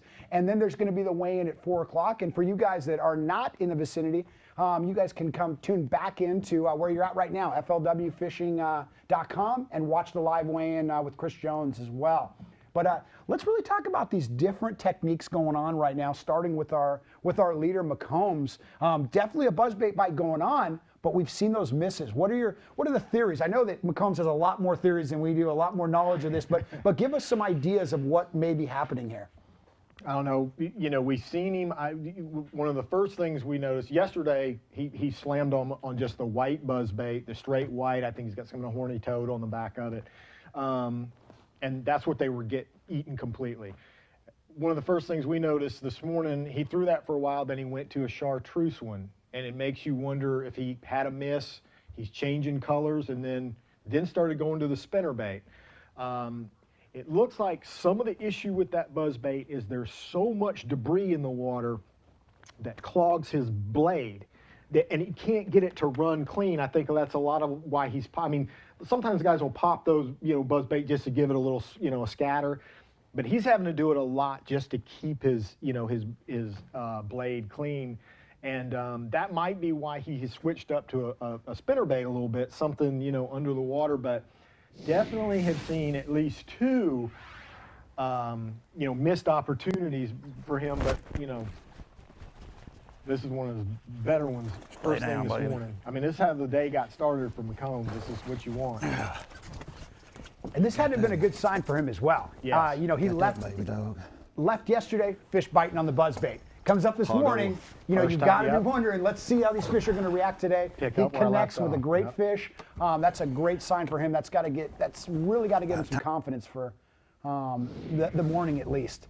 The thing Johnny was most worried about was the condition change. If the sky's clear, if you get that post frontal and it's high blue skies, sun real beaming down, that is what he did not want. And I think he feels like he's in a race of time right now, because it looks like at times we see the background of the clouds starting to clear out over there.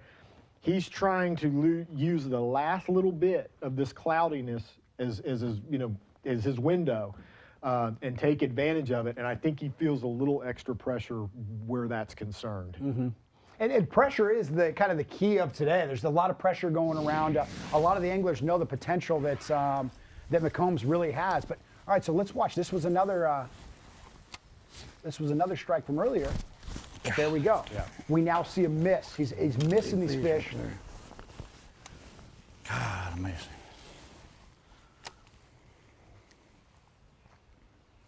Stupid Johnny. I still think he's being really hard on himself.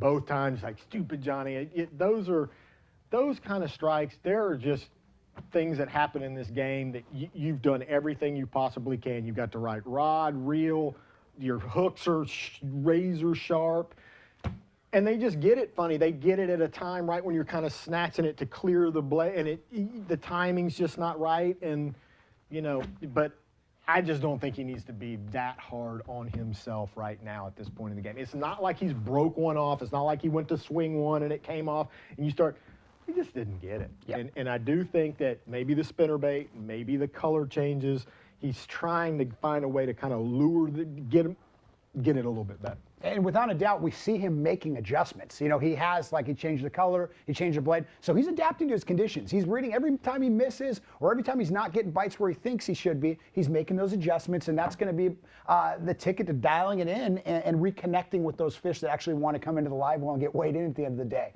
Yeah. Another guy that we've talked about a little bit pressure is Jason Reyes. He mentioned that he feels more comfortable having a limit, fishing with a limit. Yeah. And so he's still on our unofficial leaderboard that we can see here in the studio, he still only has 2 fish.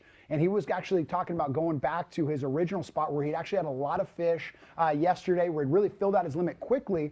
When he started there today, he wasn't able to catch those fish. They were scattered more. And so when he bounced around a couple different areas, that wind started picking up. So he really started thinking, okay, is that wind going to put those fish back on that little saddle where they were before, the feeding up on the bait? And so he was going to go back there. But looking at the fact that he doesn't have any fish, he hasn't caught any more fish other than the original 2. It looks like those fish, he hasn't been able to connect with them again. But one guy that we talk about every single event, is Brian Thrift because of how much of a consistent angler he is. You don't want to stumble with that guy behind you, that's for sure. Yeah, he is. He is the great shadow. He is that guy you will not shake. He lurks. And going into that final day, he's always hanging around those final days. And if you stumble at all, he's not going to let you stumble far before he just runs right in front of you. And so right now we're looking at the unofficial leaderboard. He's got 4 fish in the live well. He's got 3 2-pounders and a 1-pounder. The one thing also about Brian, he really he lowballs his numbers too. He can come back with a bigger bag than that. You know. He's so casual when you talk to him. I found some fish. I kind of got lucky. A couple 2s, and then all of a sudden he comes in with a decent bag of fish, and he acts just as surprised as everyone else is. But the reality is you cannot discount him in any way, and he just slowly keeps creeping and creeping, and he's just Mr. Consistent. And so we'll see if he gets some good fish going as well as this day unfolds. Brian's like the night, you have those nightmares of like, you're like running really slow and the guy that's chasing you is running really fast and closing in on you. That's Brian Thrift. You don't want him on your tail. But, you know, overall, Travis, it's been a much slower start to the day. Yesterday, this was, I mean, the guys were culling and throwing back 2-pounders by now this time yesterday, and today 2 fish for McCombs, 2 fish for Reyes. It's like they had that little shot right out of the gate, and then it just kind of, and you know, you don't know, is that from conditions? Is you know, did it change so much that now, I mean, it's like they have both gotten enough bites doing what they had been doing to keep them interested in the game. But then when you go through a lull like this, should you maybe start thinking about different areas, different baits, different something? At what point? And this is a difficult time for these guys. Yes, absolutely. And Beaver Lake, that's traditional Beaver Lake. It fishes different. You've got to stay on your game, and that's why so many anglers get really frustrated, is because once you've figured something in, dialed it in, all of a sudden it shifts on you. Those fish aren't acting the same. They're not in the same areas, and you've got to reconnect with them. That can be extremely frustrating that you spend so much time figuring something out, and then you come back the next day and it's totally changed on you. And so that's where all these anglers are doing a little scramble. But we keep talking about that we've got these overcast conditions that might give way to some sun, and that's what McCombs is a little worried about. He wants to make sure he gets his fish before that sun breaks out. But we keep looking. John Cox is a guy that could really benefit from that. That clear sun comes out, he can see the fish a little better, and he might really make some things happen as well. But it looks like we've now reconnected live with McCombs, fishing the shallow water, but it doesn't look like he's throwing the buzzbait right now.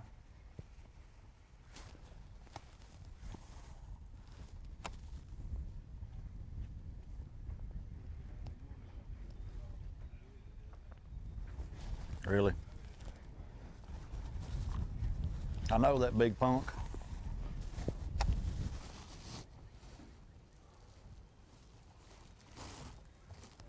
Now this He's one of the best. Here doesn't have as much grassy, you know, lawn look to it. Yeah, immediate difference you see. And normally we've just been seeing so much green.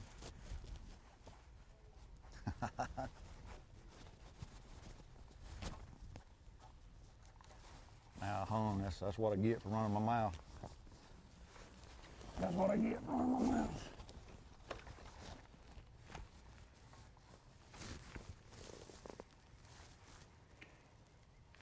And now I just got a location update from where McCombs actually is. He's actually inside of the marina in Prairie Creek.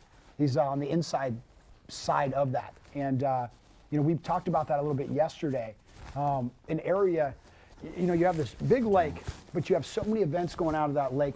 A lot of these fish during these tournaments get released near that marina after the events. And so the Prairie Creek area gets replenished so much with so many of the quality fish in that lake that there's a lot of potential. And you guys joked about, you know, day 3s, day 4s, and these events are just become a Prairie Creek Derby with all these anglers in there just looking for these fish that have come from other events that are really replenished in there.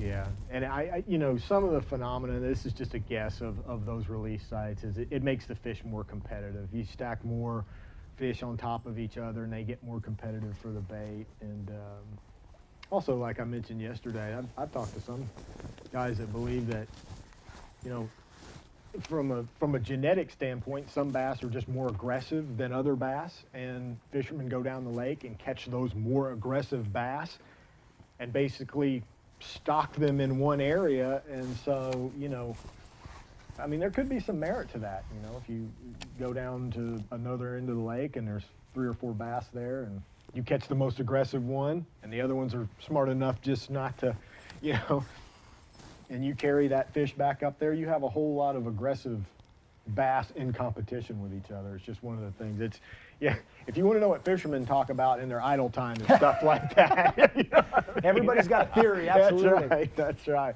And all I, you know, that's what I love. I love all the interesting theories. Yeah, for you guys looking, you guys tuning in to try to learn something today, if you guys want to know something that's just common knowledge among the tour anglers and stuff, is the areas around the launch ramps that release the fish after the tournaments and things can be highly productive areas. If you don't have any other water to go to and stuff, you just want somewhere to sit down and slow down and really be confident that at least there's fish in the area. It's these release spots. And when you think about it, you know, there's been 2 days with 165 anglers. They've released hundreds and hundreds of fish right in this creek area. It's a big creek. I mean, there's a lot of room for all these fish. Fish a little bit further. But that doesn't necessarily mean these fish are going to go eat and they're going to catch them the next day. But what happens is those fish that were already there and they're sitting there and they've got their little tree or their little hump and they got all to themselves, they can decide what they want to bite. All of a sudden, a couple other fish roll up on them, and now these bass get competitive. He goes, wow, I got to hit something before I even am sure what it is. And so that's why these anglers love going there day 3, day 4, because that can be when these fish that were resident fish in there all of a sudden are feeling a little more aggressive, you know, a little bit easier to catch. Catch one since we're live. Johnny's water, he's switched to an area that's pretty, that's pretty good stain right there. You know, some of the places we've seen him in the lawns this morning have been a little clearer. He did mention that to me as part of the thing. When he was throwing the buzzbait in the lawns, it's like that water is a little greener, a little clearer. This is definitely a change. I mean, you know, I was just talking a minute ago about you get to that point in the day, you catch 2 real quick on what you were doing, and then suddenly it kind of dies and it kind of goes away. And you start kind of questioning like, is this still going on? Should I switch baits? Should I switch areas? And it looks like Johnny's made one of these switches. I mean, this is definitely a little bit different than what he's been doing. Wasn't sure. Got a little nibble there. Yeah, I may have been a little bit too general on talking about the release area too.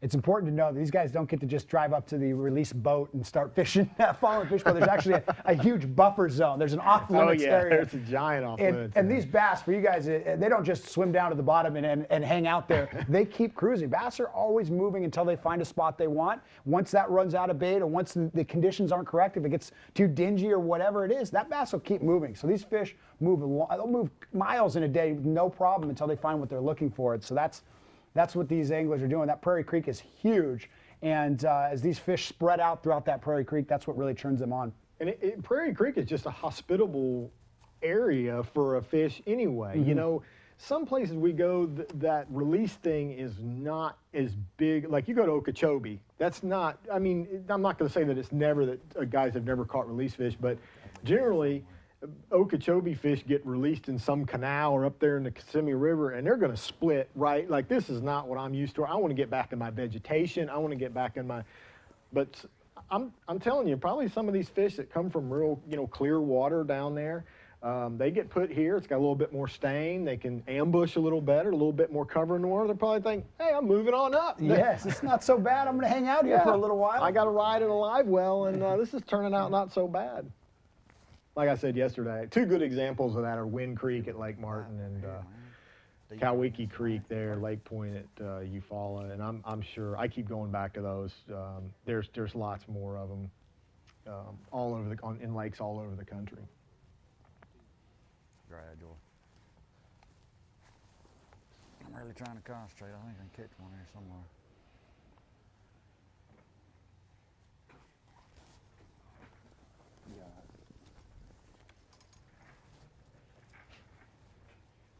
One perfect cast right here.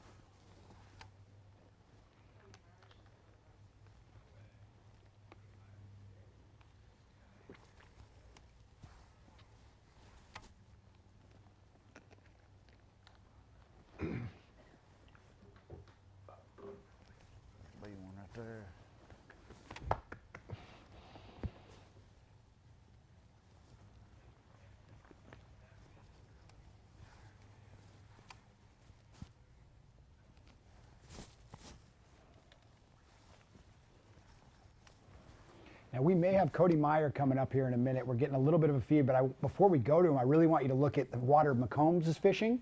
And then when we get to Cody Meyer, look at the clarity and look at the, the conditions. It's really, there is a drastic difference.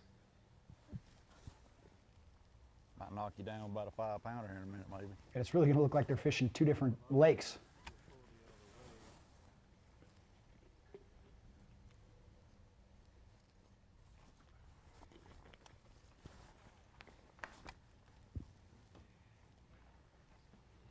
You know, they don't build those things next to the water. I mean, there's electrical box right there.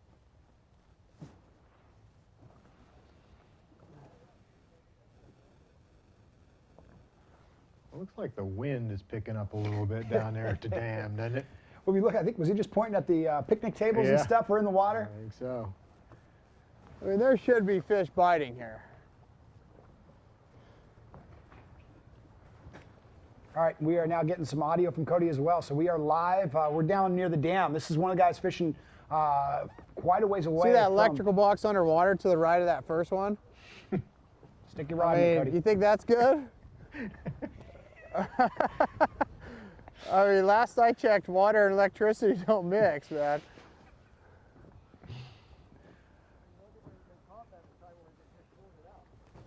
Yeah.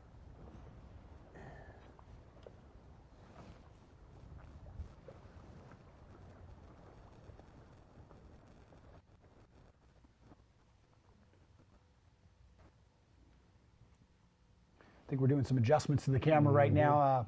I know that Cody's coming in and out. He's fishing all the way down there. There's a really spotty reception, but just the short little window we just saw Cody, he is always having a good time. That guy always, I mean, one of his keys is he's always positive, always keeping a good mindset. He really understands that the fishing a full day, you don't get to be upset or you don't get to be down on the day until the day is over.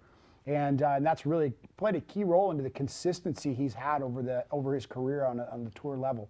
I like his motivational speeches, like the one he gave yesterday, you know, when he was making that move. You can't get down on yourself no matter what happens, you know, you got to keep, positive mental attitude and keep at it. And, nothing's ever easy. That's what he said. Yep. Nothing's ever easy. Yep. He said, he caught a little fish yesterday, a little keeper. It wasn't anything he really needed to keep that lead, but he caught it and he goes, it's a little one, but it's not as bad as a stick in the eye. That's right. It's like, well, whatever you got to do to keep your mindset, right? It could be worse, Cody, and that's definitely the attitude he always has when he's out fishing.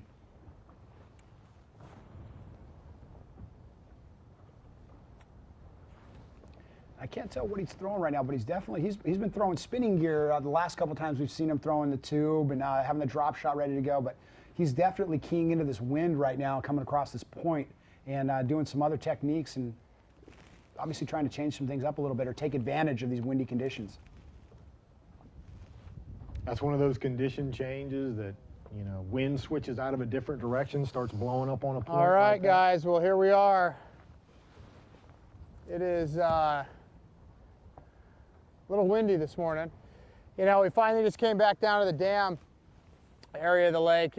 All morning we kind of been on more of a scenic tour than actually a bass catching tour because it's been brutal. I've been throwing a spinner bait, a buzz bait, flipping, throwing a swim bait, up in the new shallow cover, looking for that big largemouth. I know that's what I need today to have a chance. And definitely haven't caught anything. We caught one little spotted bass. It's barely 12 inches, weighs about 4 ounces. I know that's pretty big for this lake, but we're down here by the dam, like I said, looking for a couple of those big smallmouth. I got to keep them honest, see if that works. We're just gonna pretty much run the high percentage areas. I've got a lot of history on this lake. I don't really like fishing past history, but these are high percentage spots, something with wind blowing up on it. But gonna throw this Strike King grade swimmer around, to see if we can get a reaction bite going. Like I say, we need big ones today. I'm not fishing for little spotted bass or something like that just to try to get a limit. I'm looking for the right ones to do well in this tournament. It's crazy how much this water's come up. Everyone's heard about it, but you know, here by this park here down by the dam, this is actually a pea gravel point. It doesn't really look like it, but you could actually see underwater benches. There's electrical boxes, outlets right there for your RV that you'd plug into. Completely underwater. The lake has literally come up probably 4 feet since yesterday when we were weighing in. I mean, that's how much it's come up. So it's like a new lake for me. I mean, I don't know if I'm more confused or the bass are. I mean, this is like pretty bizarre. I mean, you go to these places where you fished, you know, 100 times and you still don't even recognize it because, you know, the layout of the land is a lot different. But like I said, this is conditions where, you know, if they're going to eat a swim bait, you think it'd be today for sure. And you know, all I could do, I feel like, is fish around areas that, you know, historically have big smallmouth. And we're going to try this for an hour or so, and if not, we're going to go back to fishing for largemouth. You know, the lake's definitely a lot dirtier as well today. You know, a couple areas around Prairie Creek where I started, you could see the mud coming in. So I was thinking spinnerbait, you know, something with some flash would attract those fish, but you know, no success. I even saw a little shad spawn going on and was throwing a buzz bait and spinnerbait around that. No. Looks like we're losing Cody a little bit, but I want my motivational speech for today. And him talking, that is the things we've been talking about, these guys making these adjustments. Cody is he is king of adjustments. He knows what worked for him in the past. He adds that to the library, but he goes back out the next day and keeps adjusting. Like he said, he saw the dirtier water, he saw a shad spawn. He reacted and did things accordingly to each one of those, and it hasn't worked out for him yet. Just gonna keep coming up until, who knows, man? Until it goes over the dam, I guess.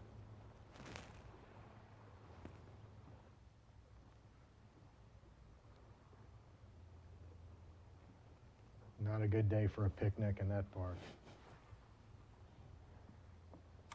Better wear your galoshes. You know, I know they still have to eat. It's not like just because the waters came up, they quit biting. I mean, they have to eat, you know, breakfast, lunch, and dinner. So I think it's more about just finding them. And, you know, when the water first came up, I know they were still in that same area because that's where I was catching them. But now it's been, you know, a week plus, and I think a lot of these fish are going to start suspending. You know, that's what they do at home a bunch, or they get around some type of structure, you know, that they go up and down on. So that's what we're going to kind of look at.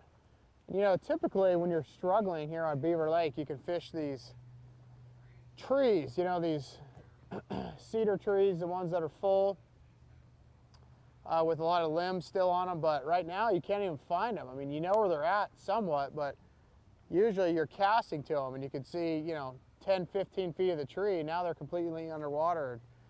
It makes it challenging because you're snagging them and can't make the right cast, can't, you know, get the perfect lineup.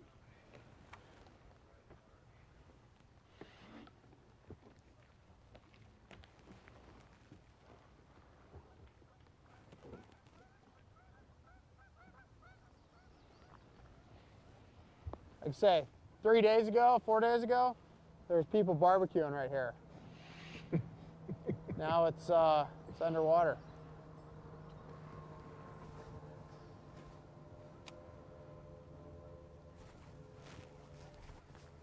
You know, one thing I've been doing with the swim bait, you know, when they have been biting it, fishing it super slow, you know.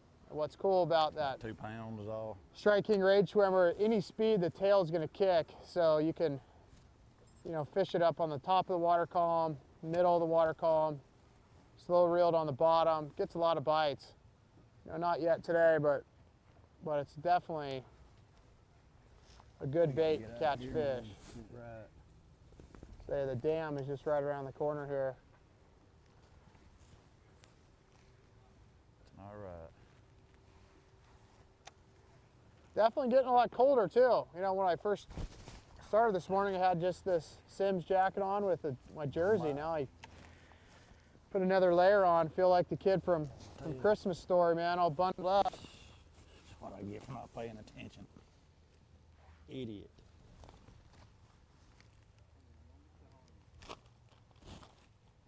I think we're going to be coming in and out of coverage with Cody, but man, I'm just listening to everything he says. You can just see how much is going through his mind. Not the cool guy to be a bass angler, man. That was not fun for a while with lightning and rain and fish weren't biting.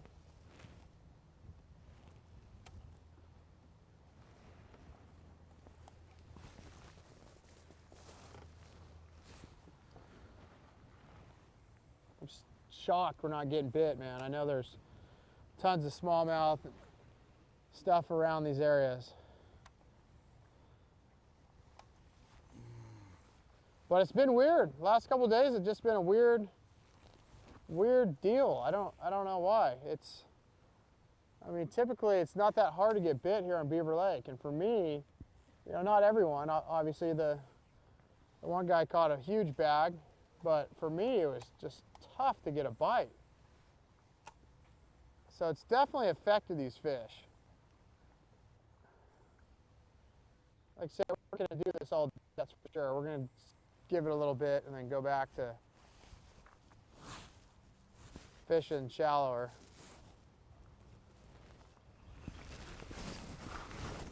You know, it's a lot of this stuff too. I mean, on my graph, I'm literally on land on my map. I mean, so this is like was land a couple days ago.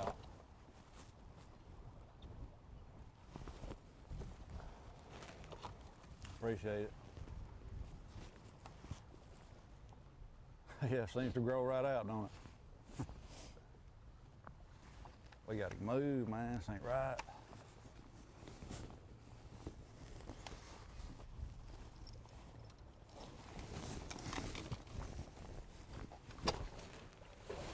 One more cast, we're gonna move. Pull some of that Combs luck out on them.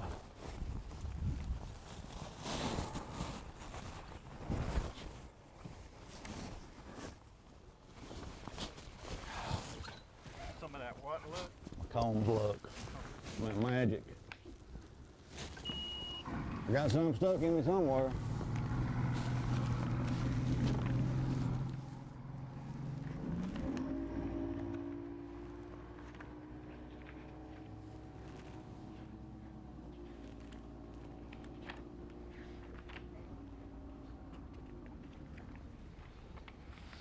You know, these conditions these guys are fishing in is really starting to happen all over the country right now. So a lot of, you know, I drove the other day from Arkansas over here to Kentucky, and I know out through the Carolinas they're having a lot of flooding. And I just bring that up because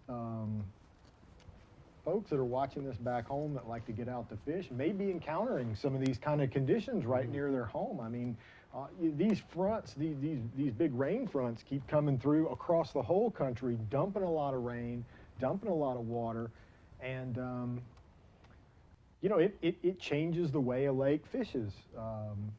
And it's one of the cool things about the sport in general. You have drought years where a lot of lakes go down and dry and water clears up and a lot of offshore stuff becomes the deal. And then you have, you know, 3 or 4 years where it floods and everything swells and the water rises and you get these kind of conditions and everything's flooded and you have to go to the bank and throw big baits. And so, you know, this might set the tone for things to come for a lot of people that are bass fishing this spring across the country. Mm-hmm. You know, Cody, the one thing Cody talked about is being similar to lakes out west. The one thing out in California, you've got these deep reservoirs that fluctuate. So much water going up and down every year. you know, the water can go up 50, 60 feet in a wintertime. And so when you want, so with, you know, Cody and then one other guy on the list, Keith Bryan, both from out west, both familiar with fishing the rising water. Just kind of run high percentage areas. That's what we're gonna do the rest of the day. Still got tons of time.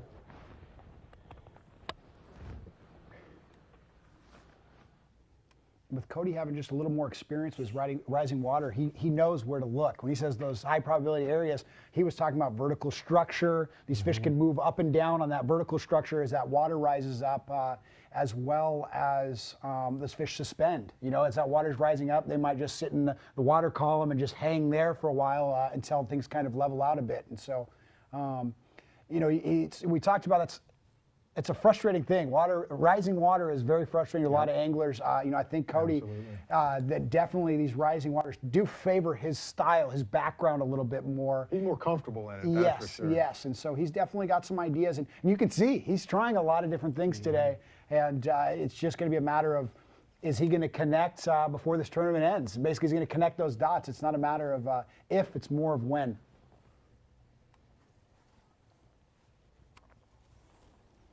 And now we're the full screen of still our unofficial current leader, Johnny McCombs. Big Lunk is back.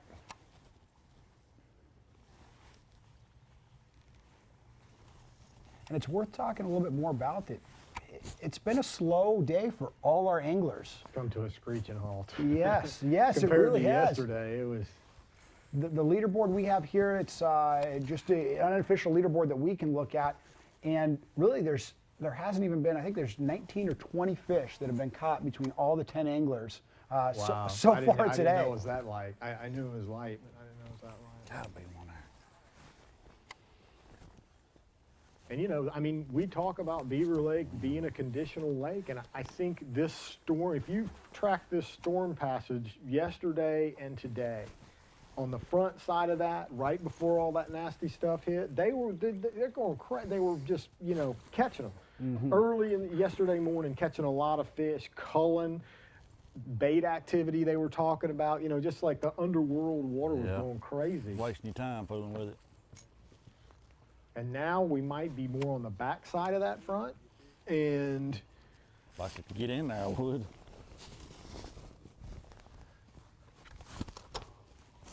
Of course, another 2 or 3 feet I'll do it. in the water. You could rise doesn't help. We gotta catch them, man. Yes, so many different variables playing into the overall plan with all these anglers.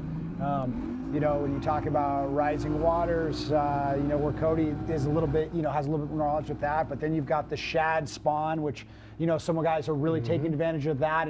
And what are these different conditions going on? The water clarity changing, the rising water, and now we're at the tail end of this storm coming through. Now it's going to give way to a little bit of high blue skies. There's so many things that are going into these guys computing what they need to be doing, what their next idea is going to be to fish. And we're really seeing, I think, a lot of these guys try to make sense of what's going on and before they really settle into something and really start trying to fill their limit.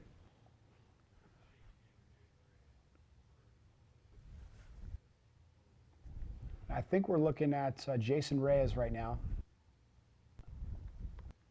Travis, you mentioned the shad spawn. I thought yesterday that's what Johnny McCombs was doing. And when I spoke to him last night, he said he did do that the first day. It was a definitive shad spawn, but this lawn thing that he has going on, he said, I'm not saying there's not shad up there. I've seen a lot of shad and bait fish up there. But he said, I wouldn't have called it a shad spawn. You know, it's just, but he said the first day was definite. The shad were chasing his spinnerbait back, attacking his spinnerbait, all the classic signs of a shad spawn. He said, that yesterday was just fishing those lawns.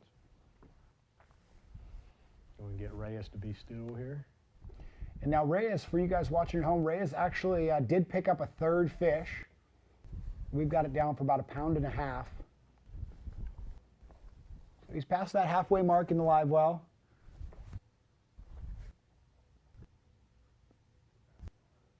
And he talked about a little bit earlier that he definitely feels more comfortable with that limit. Wants to get that limit in there and then relax a little bit, start trying to really catch some bigger fish.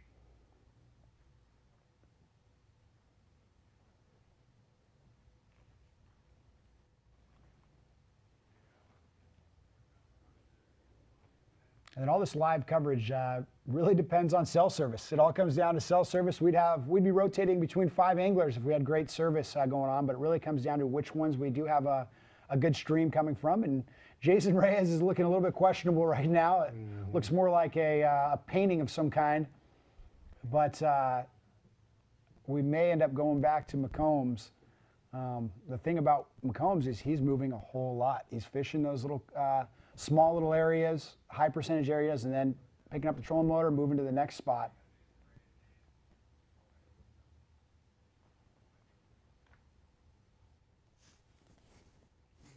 Back on. Yep.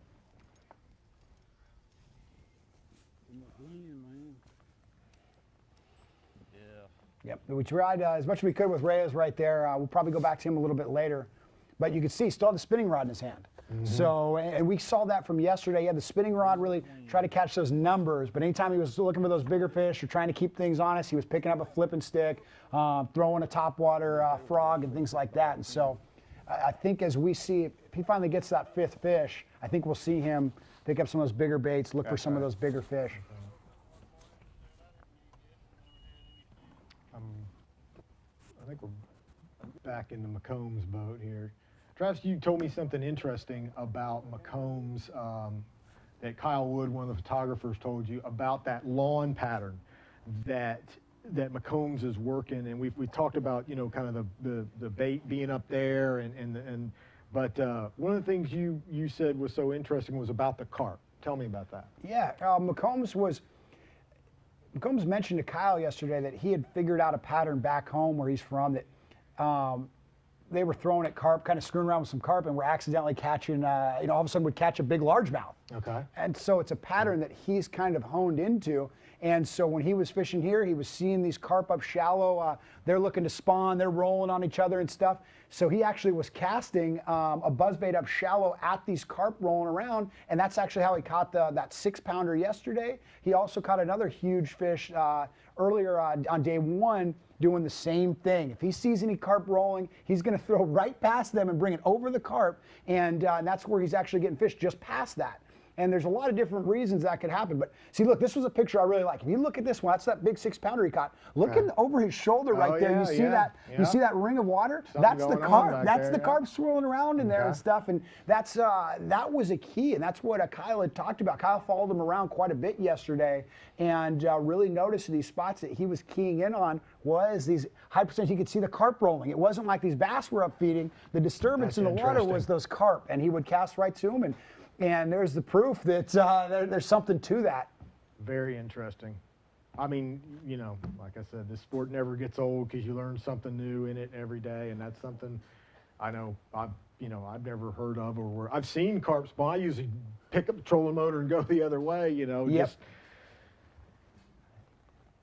One thing is, big bass, they're curious. They hear splashing. They don't run. They go check it out because that could mean an easy meal for them, whether it's something wounded, whether there's a littler bass chasing something, and they could come in and kind of steal the action. I know down in Mexico, fishermen that throw the nets and stuff commercially, they throw these throw nets. Well, first they throw a big rock in the water. Okay. And then they throw out the net a couple seconds after that, about 10 to 15 seconds after that. And the idea is that splash brings the attention of these bigger predators, these bigger fish in, and then they throw the net and hopefully get one of these big ones. So could be something similar to that. I like it. Maybe Johnny should start hurling some big boulders out there and see.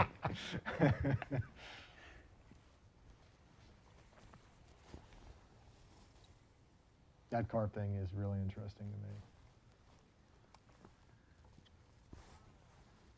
Sometimes the smallest disturbance. I remember fishing a pond one time and some little ducks were going around the edge, and there were, little bass right behind. You could see them. They were just waiting for anything the little ducks were muddling around, anything they would stir up. So you're right. I mean, bass are conditional. Hey, if something else will dig up my meal for it, I don't have to run down and catch it. Yes. Bass will be extremely lazy if you give them the chance. Yes, they are. I can relate to that. If you're going to give me the easy way, I'll sometimes take that if it's going to get me the same results. Yeah. High-tech redneck, huh? Wow. Is he skipping a buzzbait? Yeah, that's what he's famous for. The conversations I had with people last night talked about his ability to skip. Mouthful of crap. Baits, not skipping baits either, not like tubes or skipping jigs, but things you're not supposed to be able to skip. Yeah. Buzz baits, big spinner baits.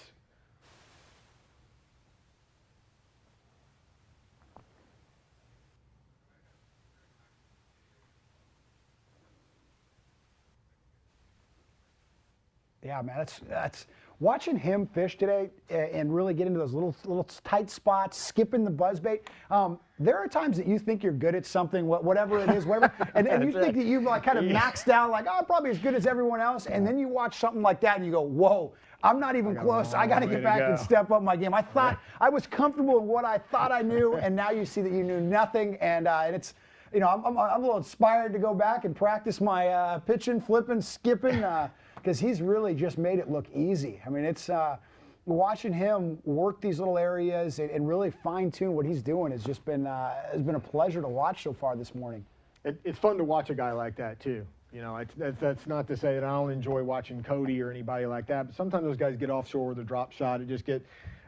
I can already tell that McCombs is the kind of guy that I could watch all day long, because he's just putting it in places where you're just, every cast is like that.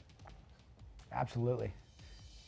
And I think we are coming on another break right now, but for you guys at home, I'm actually about to go check social media and see which one you guys are posting on Instagram, Facebook, and everything like that. So during this break, take a picture, hashtag FLW Live, hashtag FLW Fishing. We're gonna take a look at some of those pictures and post them a little bit later on the show, but we will be back in just a few minutes after these quick commercials.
Launching a Ranger aluminum boat that's cut full of holes may sound a little crazy, but with so much closed-cell foam inside, it's easy to see the added safety and stability.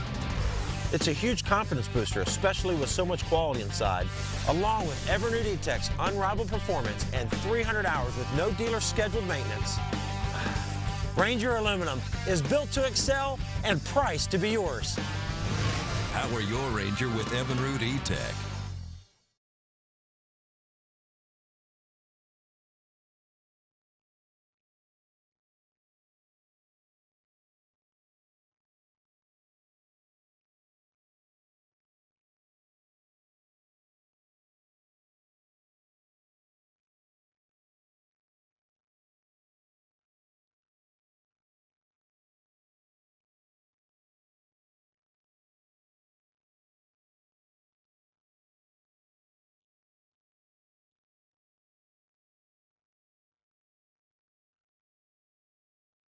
The future of boating is here. Now, get all the thrilling performance of an Evinrude E-Tech G2 in the new 150, 175, and 200 horsepower. Bass fishing's fun, but half of these tournaments is like a boat race, trying to beat everybody down the lake. And with that Evinrude E-Tech G2, it's like driving a Corvette. That thing is passing everybody. All the best-in-class torque of the Evinrude E-Tech G2 is now available from 150 to 300 horsepower. This is a whole nother level. The G2 is awesome. To learn more, visit evinrude.com. The most versatile fishing machine on Earth. Unparalleled resolution and clarity, with more agility, lightning speed, and brute strength.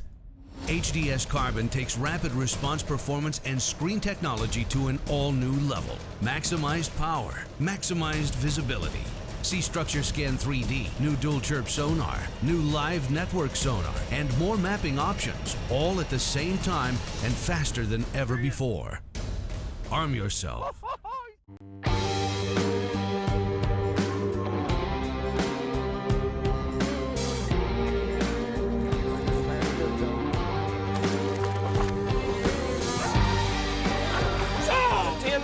Oh, there we go. Look at that! The best bass anglers will compete May 18th through the 21st to win the FLW Tour on the Mississippi River. Come to the Expo at Veterans Freedom Park. Find out more at FLWFishing.com. Total performance. Nowhere could it be more defined than in the Ranger Z series. With unparalleled advancements, these rigs are driven to dominate. Coupled with Evinrude E-Tech's unrivaled performance and up to 500 hours with no dealer scheduled maintenance, they're the ultimate fishing machines. The legendary leadership of the Ranger Z500 and Z100 series. It's the kind of feeling nothing else can touch. Power your Ranger with Evinrude E-Tech. We are back.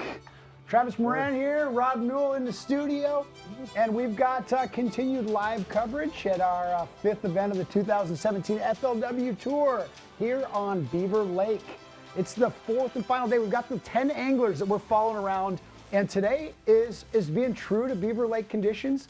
Totally scramble of the conditions that we're fishing. It really looks like everyone's patterns have totally changed, and every one of these 10 anglers is trying to figure out new things. And that really is proven by when we're looking at Brian Thrift. He's got 4 fish. His style is adapting. That's what he does. He moves. He has always a bunch of rods laid out because he has a rod for every condition. He sees something, picks up something new.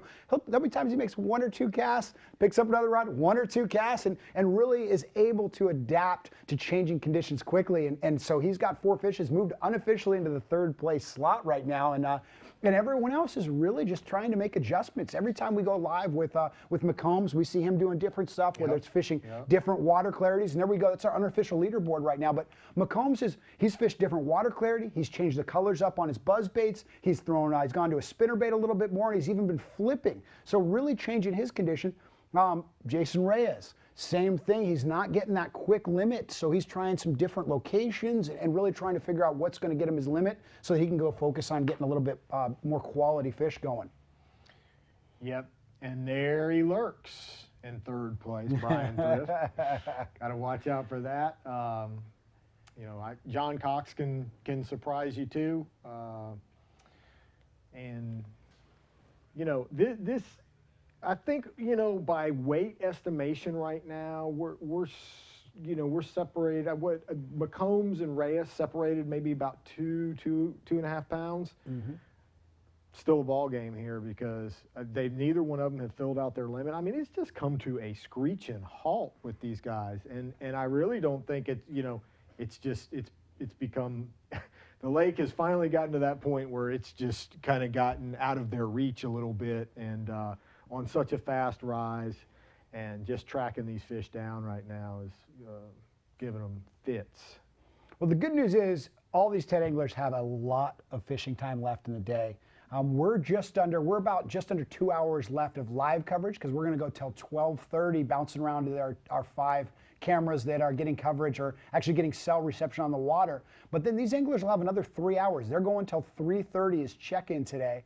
And then the weigh-in's actually going to be at the Prairie Creek Marina at 4 o'clock. So for anyone wanting to attend, head over to the Prairie Creek Marina and you're going to be able to watch how this thing actually plays out. And then also you guys that are watching online, we will pick up back live. So we'll go off the air at 12:30, but pick up live again at 4 o'clock with Chris Jones to weigh in all these anglers and crown a champion. But with Beaver Lake, they talk about day 4 a lot of times comes down to who puts together a decent limit that day. You know, when you have 10 anglers, right now, if someone were to put together a 12 to 14 pound limit, they'd have a shot at winning this thing. Oh, yeah. You know, obviously the guys down at the bottom, Brasher, Alexander, they're gonna have to catch a little bit better than that, but there is nobody that's really out of that. When somebody connects these dots, there are the quality of the fish in this lake to fill out a nice limit. But the way it's fishing, I don't think everyone's coming in with limits today as we look at it right now. Yeah, I mean, you know, I said earlier this morning, I thought this was a 2-horse race with McCombs and Reyes. If the screeching halt continues with them, you look at Brian Thrift there, 4 pounds out, 7 pounds out. That's not out of the question for him. I mean, he'll stab it in your heart at the last minute when you know, he's the least expected kind of guy. I've seen him do it before, and you know, as we all know, he's a little bit of an underestimator in his weights. So 7 pounds, maybe more like, you know, 8 or 9, and he hasn't filled out a limit yet. He could, you know, the lurker might get him. Yep.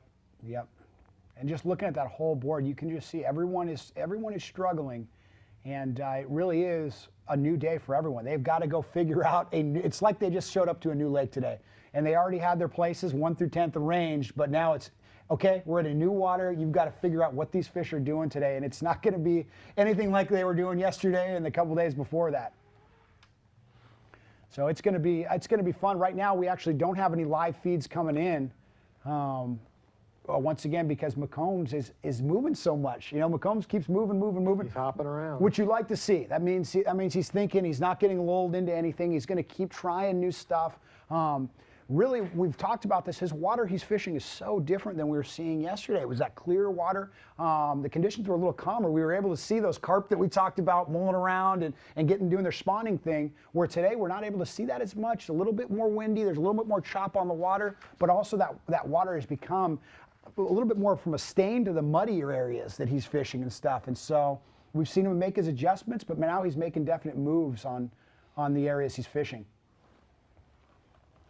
Another guy, you know, Jason Reyes, you gotta wonder we haven't been able to actually catch up with him. The last time we saw him was probably about a half hour ago. He still had a spinning rod in his hand, and he's kind of made it known that he's looking for that limit. He's not too concerned with size. He knows he can catch some quality fish with that spinning rod in his hand, but the idea is once he has 5 fish in the limit, it relaxes him a little bit. He knows that now all he has to do is just keep upgrading. And when we saw him do that yesterday at an early hour, I mean, before we went live, he already had his 5 fish in the boat, and he immediately just kept calling and calling. He felt comfortable. He was talking a whole lot, really breaking down what he was doing, and then every once in a while checking shallow, throwing some different baits, looking for those bigger bites. And if he can get into that groove today, some good things can happen, because if he can get that limit out there, then he's just looking for that 1 4-pounder that he was looking for yesterday. And if that happens, then he's looking for that 1 more 4-pounder, and he keeps getting closer and closer to actually being able to close this thing out.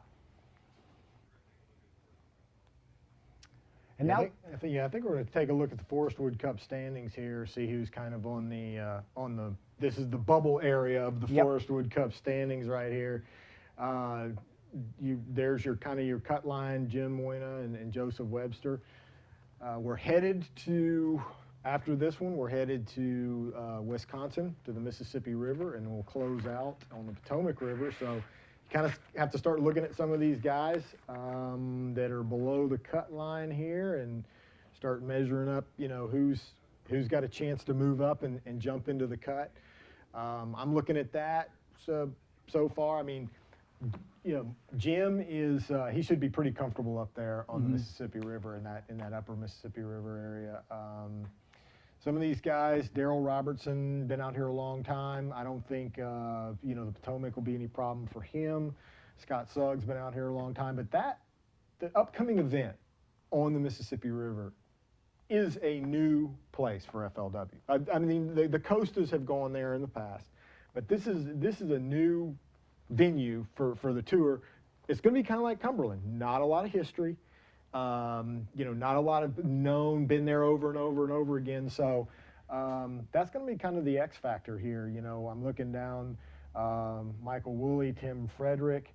That's a long way from home for Tim Frederick, you know, up around there. But there's a lot of vegetation in the river there. He could have a shot. Zach Burge, you know, out of Oklahoma. He's going up there, likes rivers. So We're looking for these, there's your cut line, Moina, and those that are trying to push him out of the way and get up there. Absolutely. Getting that top 35 is what it's all about, so you can obviously fish the Forest Wood Cup. And as we get, as our season starts to wind down, these points become extremely important because you don't want to be watching, if you're one of these anglers, you don't want to be watching the live coverage, although it's great coverage. Right. You don't want to be sitting there watching live coverage. You want to be in it at a chance to win a whole lot of money. So now our man, it's in a unofficial leader, is back fishing. In the woods is where he's back. He's back in the woods. A week ago, okay? Last week, if he would have been here, he would have been standing. He would have been standing in the dirt in the middle of a forest, with the water far, far away. But this water's come up so far. I think you might be squirrel hunting.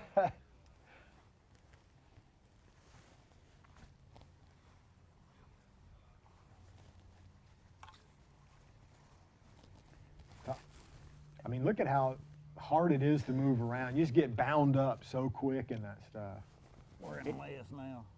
Get out of it. Yeah, he said he's got himself in a jam. I think he's looking at something on the bank over there he's trying to get to. I don't know. He looked. Like the sun's fitting to pop out. Uh-oh. It's going to be weird. Sun ain't been out in a long time. How about that underhanded cast right there? You got that right, yes. Travis? Every time I see him do something new with that rod, one-handed, underhand, flip cast with a buzzbait. I mean, the water he's fishing does that.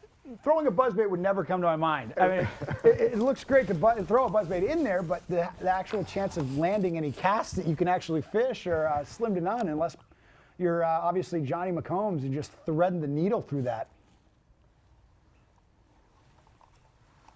And you can see the sun popping out there. Look at that. It's been dark for so long, I almost need my sunglasses just to watch it on the monitor.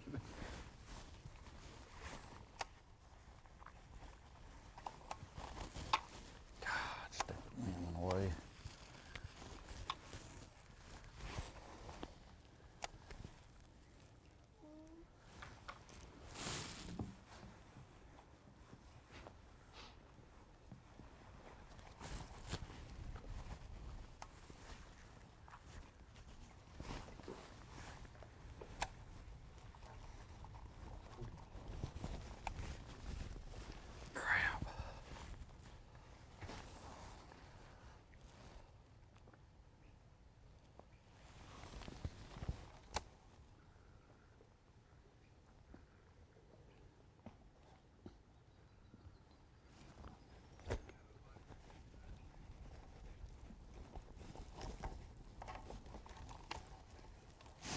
Things a man to do to try to catch a fish.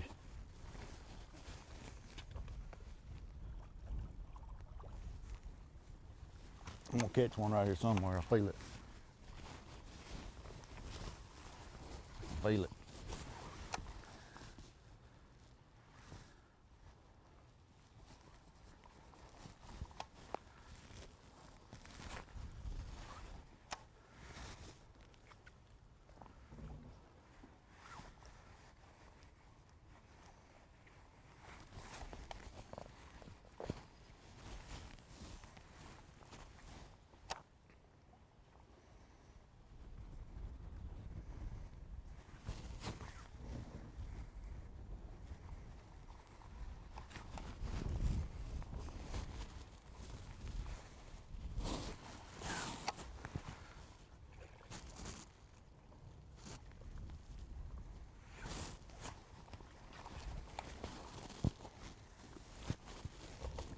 Daggone it. Pulling a whole freaking log down with me.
goes the GoPro.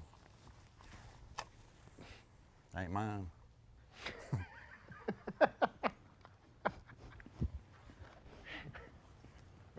Oops.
Gotta move to make junk in the way.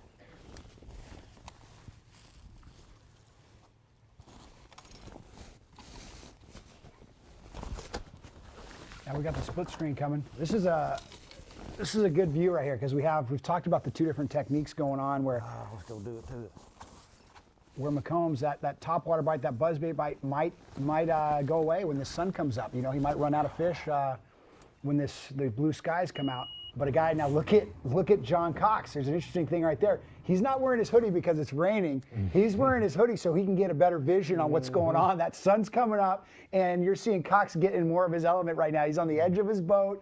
If you see him get down on his knees to have lower visibility from these bass, you're going to now know he's on. That's basically him on point. You see Cox on his knees hiding from these fish. You don't want to be one of the other anglers at that point because that means he's really in his element.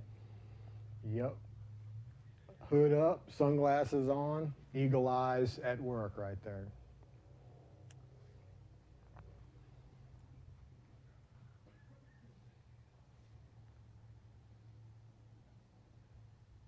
I bet John Cox would like for the sun to come out while Johnny McCombs is begging for the sun to stay behind clouds.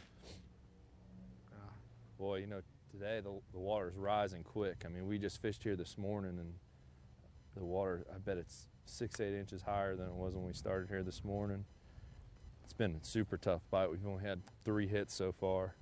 All 3 of them have been in this pocket, so we came back to it. And we're gonna see if we can't catch a couple of those ones we missed. Wow, 7 or 8 inches since this morning. I don't know how many people went under that 12 bridge, but temperature's dropping quick. It started off this morning not bad, and it's starting to get pretty cold now.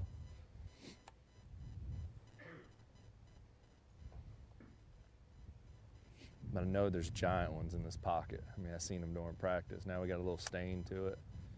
Might have a really good shot at catching them if we can get them in the boat.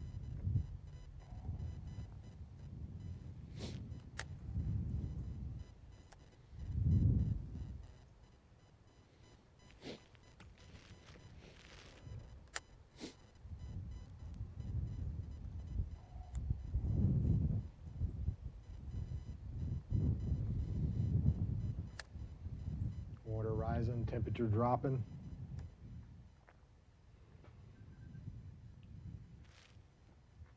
It's a case of 2 negatives don't exactly make a positive there.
The one thing when you were looking at these two guys unofficially in first and then fourth, there's actually a 10-pound gap between the two.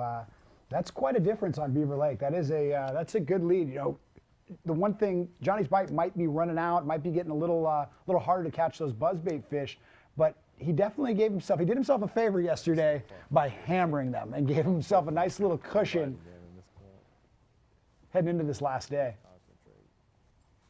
They're like the couple bites I had, I barely felt them, and they didn't have it for long. And there's 9 other guys behind McCombs right now that are thinking, I bet that McCombs has got another 18 pounds. You know? What can I do to get caught up here? And that's the advantage we have. We get to commentate on what's going on, but these guys have no idea. No idea. That scares me.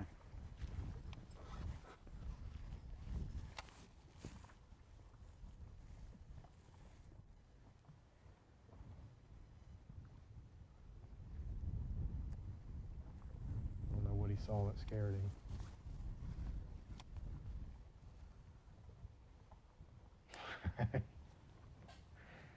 Yeah, I don't know if it was the sun or maybe a snake over there, but Yeah, you can consider McCombs' pattern. He might as well be a vampire. He doesn't want to see that sun. He does not want to. He wants dark conditions.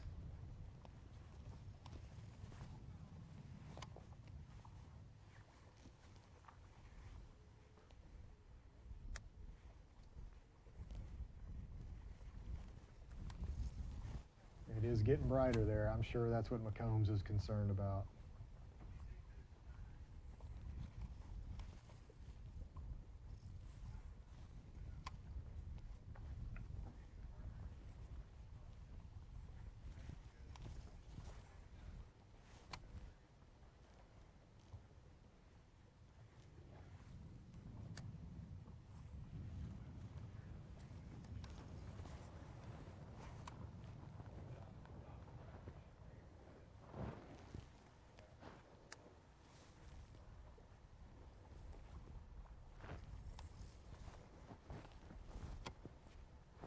Yeah, at this point, we've seen kind of not only a slowdown in the fishing, but kind of a slowdown in on the whole bank, and I got it.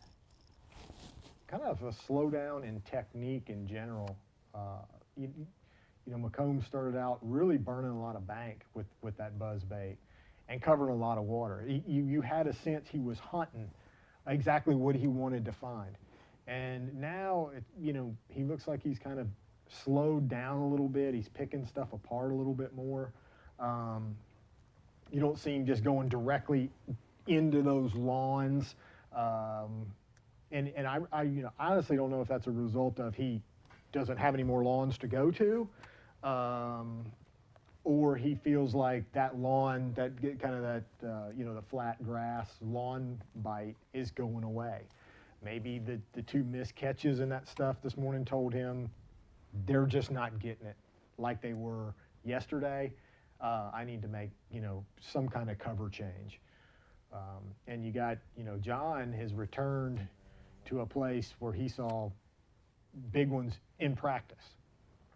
And he's trying to, I'm going to slow down. I'm really going to, you know, pick this place apart. So, you know, not only is the leaderboard just kind of slowed down, so have the fishermen. Yeah. And, you know, some people might say, are they getting tired? Are they get worn out? I don't think that's the case at all.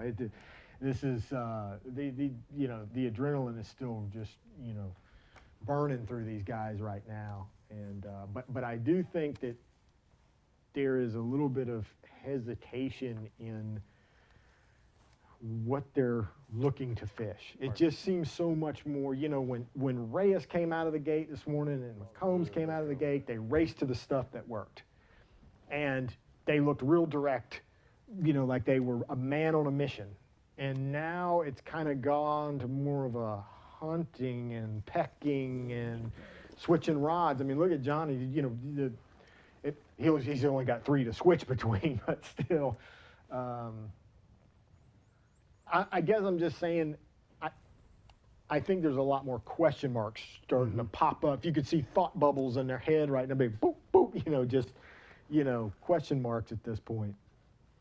They're trying to look for another clue to point them in the right direction where something has changed. But at the same rate, in the back of their mind, they got to be saying, God, this water's just come up so high. Like, how much more can these fish stand before, before they just disappear into the woods? Yep. Fish right here.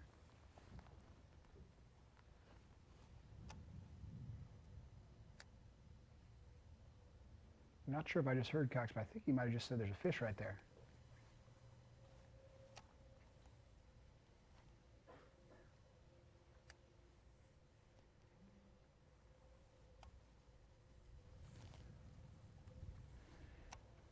Oh boy. Come on, fish.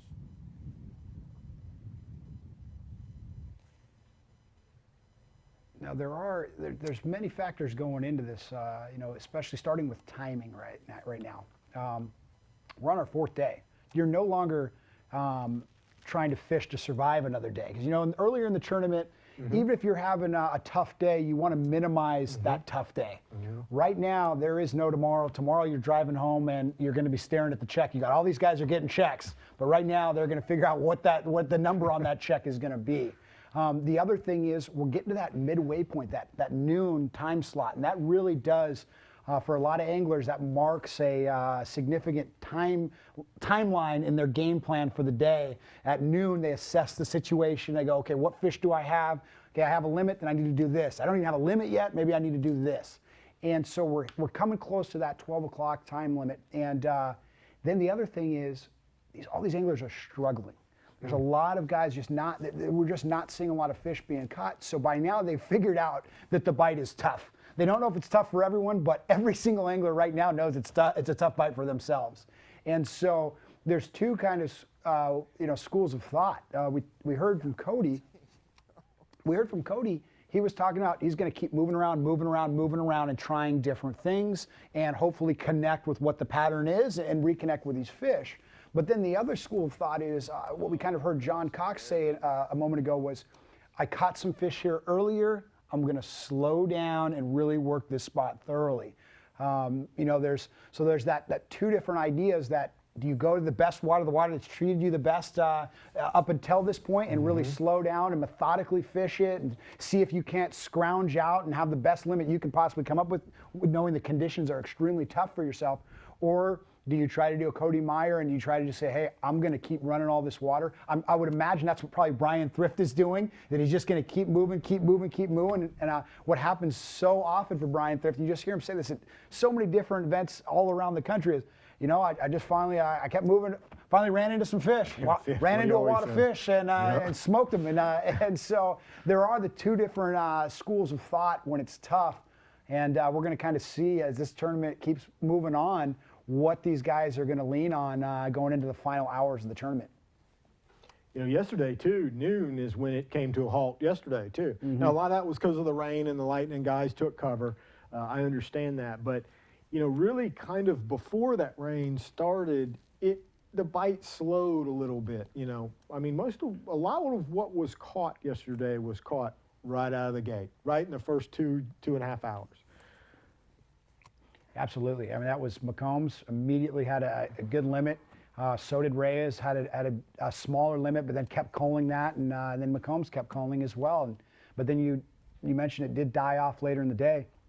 Now, something interesting, McCombs, he might have done himself a favor, even though he doesn't have a limit. Obviously, it isn't going as well as he thought. He rushed to these spots this morning, fished them very quickly, moved around, and he was able to get 2 bites. And we can clearly see his bite has really slowed down, if not died off. And so just getting those 2 fish, that's still giving him a nice little cushion on the lead. So he definitely did himself a favor by actually catching those 2 fish first thing. Yeah, you hate to say at this point, well, it could get slower this afternoon because it can't get any slower than this.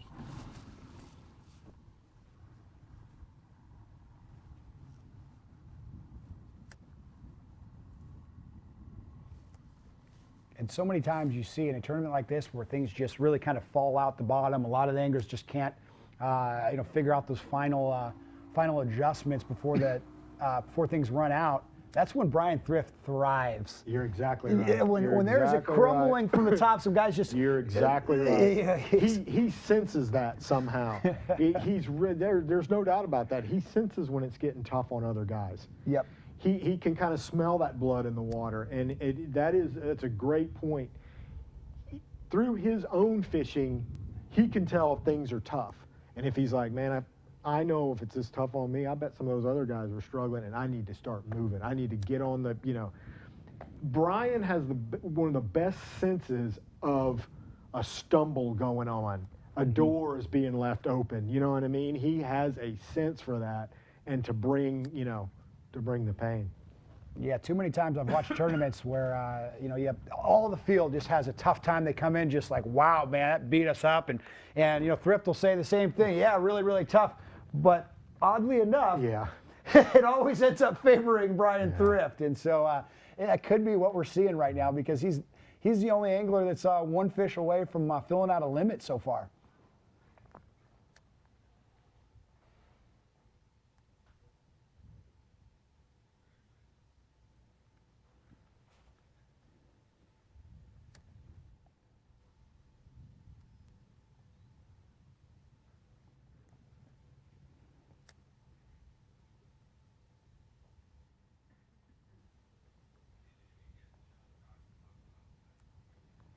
We saw Cox swing on a fish a little while ago. He's talking about the last couple bites he had. He hasn't been able to put them in the boat. He says that he doesn't even feel the bite. They're just kind of grabbing it and swimming around with it.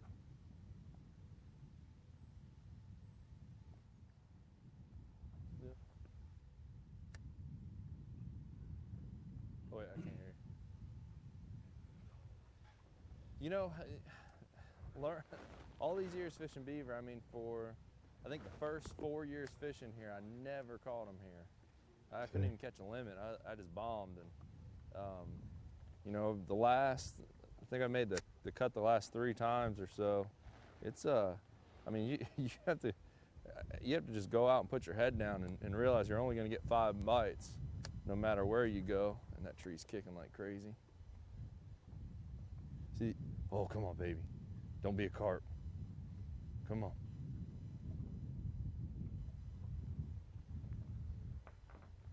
What those fish are doing.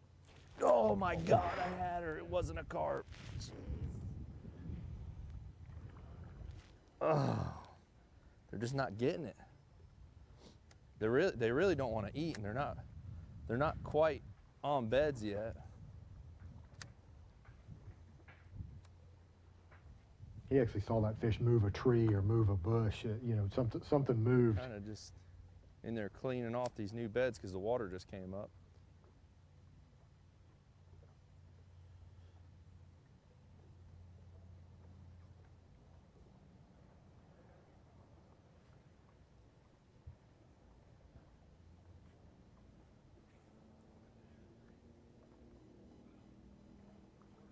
Looked like he got ready to swing there for a second.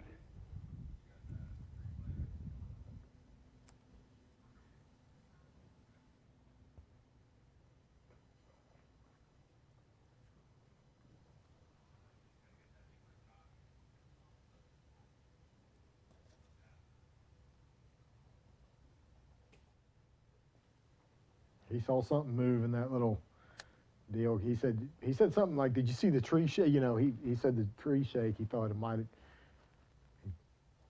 Please don't be a carp. And then he got a bite.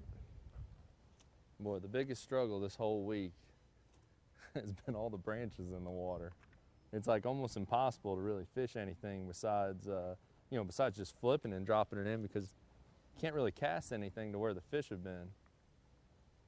At least the ones that I'm targeting, ones that are trying to spawn and moving up, and that might actually be bedding right under some of this stuff.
You heard John talk about his first few trips to Beaver, he got killed, you know, he just got crushed. And that's what I was talking about earlier with McMillan.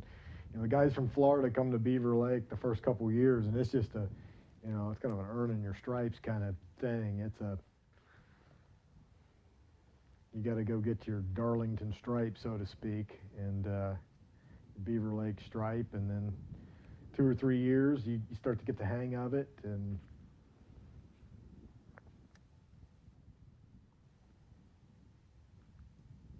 I just can't tell you how happy McMillan was the other day when he ran up to me with his weight receipt, and he was like, look at that, high five. He was just Snoopy dancing through the parking lot, you know. And that's what it's got to feel great when you drive all the way from Florida and take a tail whipping year after year, and then one year you finally, crush it. And to get that Beaver Lake monkey off your back.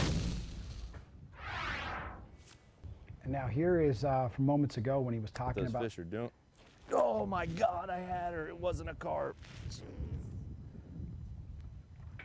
Yeah, he saw the tree shake or something in there got his attention. Mm-hmm. I really wish he'd caught that, as I'm sure he does too, but because that shows you the attention to detail. These guys are just so fishy, man. They're just you're going down a bank like that, and one little bush moving where one's spawning or making a bed or chasing something through there. You catch that with your eye, make the right cast, you've got one in the live well on a day like this. I mean, it goes a mile.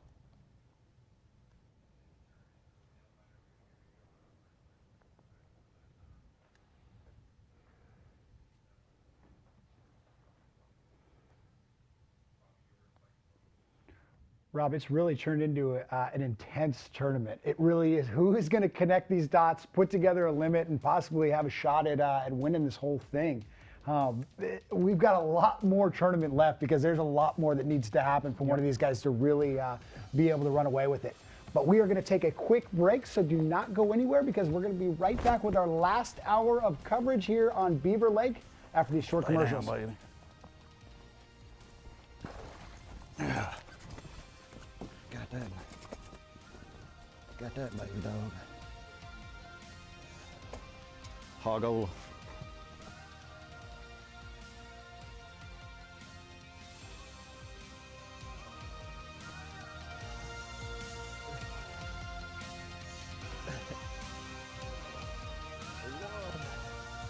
God, that one I lost was so big.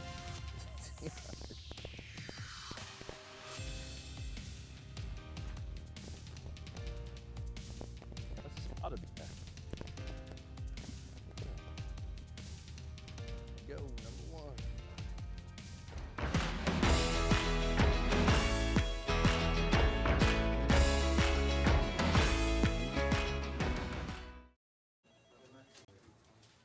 What is this meeting about again? Fishing! Took my boat, boom, jumped over it, and I caught a giant. It was like a whale. 29 pounds, baby! That's the last time I danced on stage. Wow. Chief Fishing Officer. How do I get that job? I don't know. Go to teamgtfishing.com to find out more about my real job. Total performance. Nowhere could it be more defined than in the Ranger Z series. With unparalleled advancements, these rigs are driven to dominate. Coupled with Evinrude E-Tech's unrivaled performance and up to 500 hours with no dealer schedule maintenance, they're the ultimate fishing machines.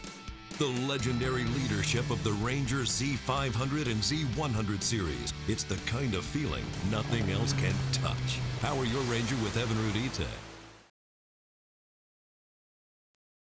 The most versatile fishing machine on Earth. Unparalleled resolution and clarity, with more agility, lightning speed, and brute strength. HDS Carbon takes rapid response performance and screen technology to an all-new level. Maximized power, maximized visibility. See Structure Scan 3D, new dual chirp sonar, new live network sonar, and more mapping options, all at the same time and faster than ever before. Arm yourself. The FLW Tour comes to Central Florida, and every cast on the Harris chain of lakes is full of surprises. That'll help the cause a little. Pull up, see one, throw on it, and it's supposed to eat it. My line. The bass are biting for the top pros, and the defending Forest Wood Cup champion John Cox is looking to snatch the top prize. 25 pounds and 11 ounces. The FLW Tour on Harris Chain, presented by Ranger Boats, starts now. That's what we're looking for right there.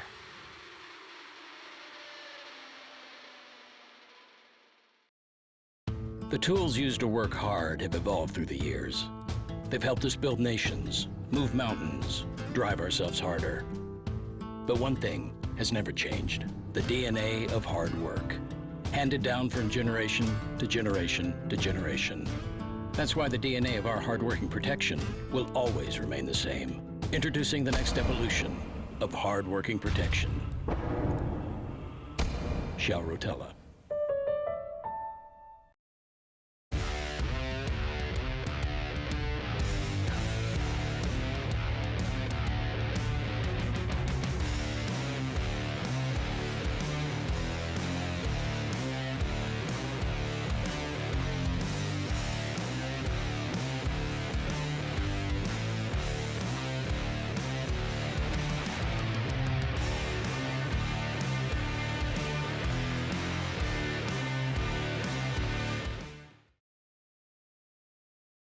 The future of boating is here. Now, get all the thrilling performance of an Evinrude Tech G2 in the new 150, 175, and 200 horsepower.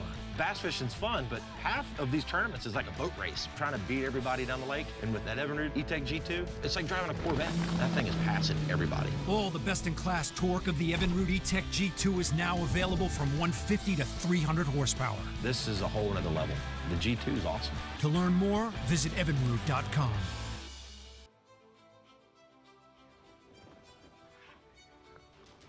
Welcome back, everyone. We have reached our last hour of live coverage here on Beaver Lake, and right now we're going to jump on to John Cox's boat.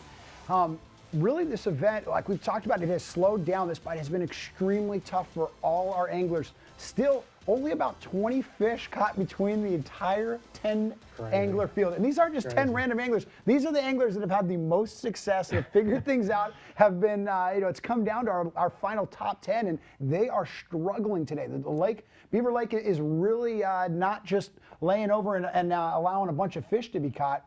And so what we've seen is these misses, these guys swinging and not connecting on these fish. And there's actually been a couple different anglers where, yesterday it seemed like a lot of guys were cleaning house, catching lots of fish, and not having so many misses, where today we see McCombs with a couple missed fish where that was not the case yesterday.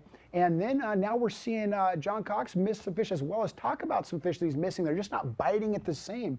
And it really is going to come down to which angler can make that adjustment to figure out how to actually turn those few and far between bites into actual fish in the boat. And let's go back to a replay. This was just earlier. This really gives you a sense of feeling. You have to just go out and put your head down and realize you're only going to get 5 bites no matter where you go. And that tree's kicking like crazy. See, oh, come on, baby. Don't be a carp. Come on.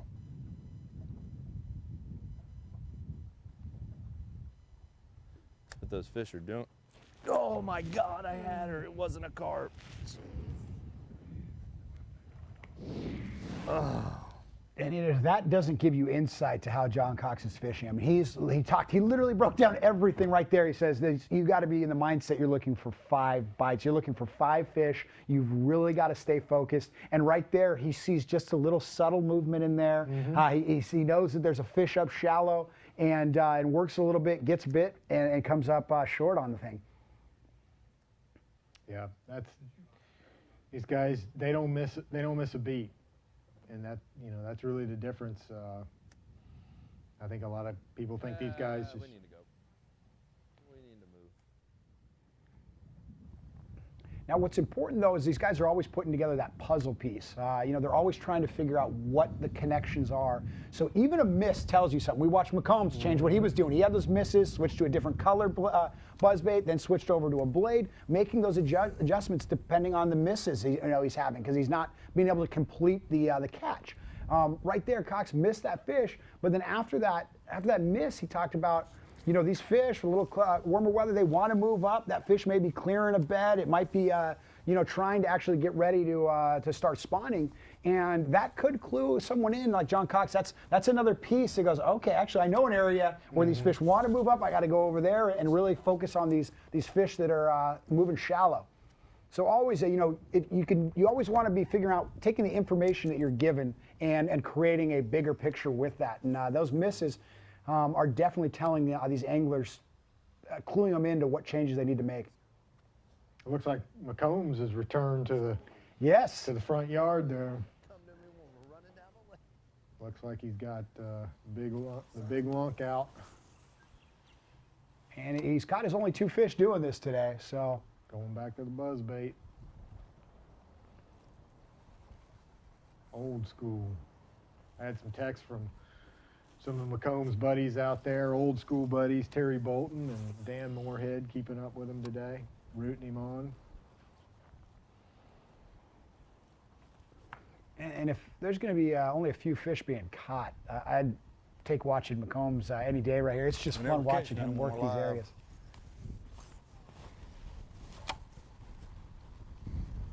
Uh-oh, I think he's figured out the jinx.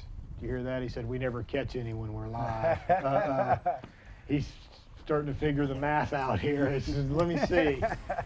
2 nice ones before live. Since then, you know, haven't caught one. Yep, and that's... the camera guy might get pushed out here for too long. Well, that's a good segue. We are going to actually have 1 more hour of coverage. We're going to be leaving you guys that are watching at home at 12:30. But these anglers will have 3 more hours. So if that's really a curse, McCombs will have 3 hours to himself and to be able to try to fill out that limit. But I would love to see him actually catch a few before we leave them. But if not, we're going to tune back in to FLWfishing.com and watch the live weigh-in.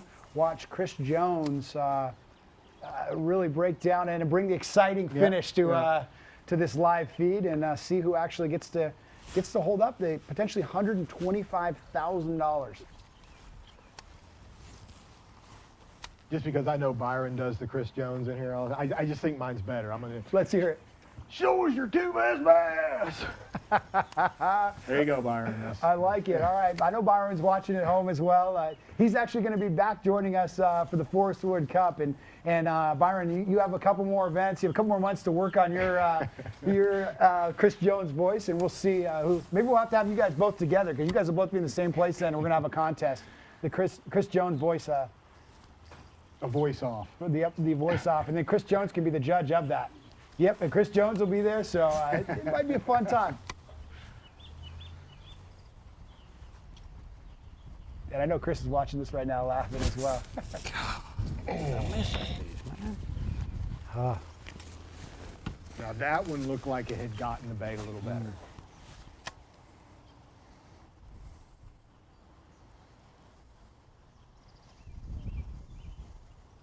That one looked like he'd gotten the bait a little better. Chunk too. Yeah, I think we'll be able to see a replay on that at some point. That was a. Yep, and then him going quick with the follow-up bait too. Mm-hmm. I know Dudley kept. We had David Dudley in the studio last time. All you get at it. And he just kept reiterating a different presentation. You know, a lot of anglers will throw sometimes Same fish I missed this morning. Same bait back, but you can really improve your odds picking up another bait, throwing it down, especially, you know, a jig or a worm, something a little slower moving. Give them a second to actually get a good bite on it.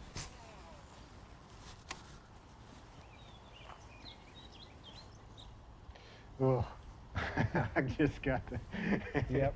You get chills down your spine with that camera angle right there. I mean, that's what the lie is all about. Need a trailer hook, but foul up so bad. There you go. Little tidbit right there. So much debris is keeping him from running a trailer. Yes, he's had to make that tough decision. You know, that trailer hook ends up getting so many of those fish when you're throwing the buzz bait, but obviously he doesn't think he can be able to throw it effectively with the trailer hook.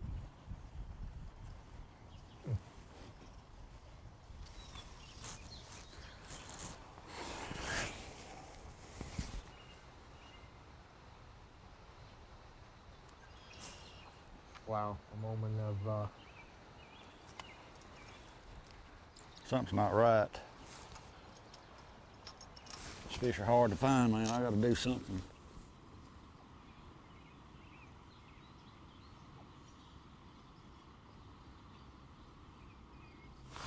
That's what live's all about. Something's not right.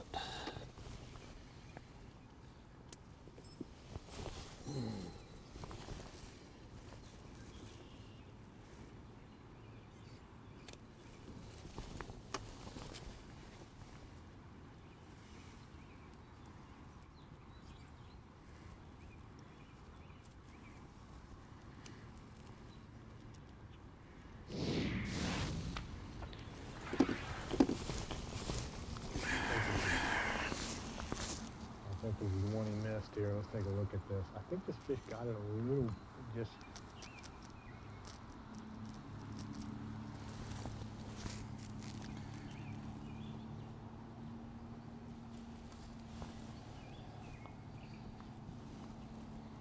Might be the next one here.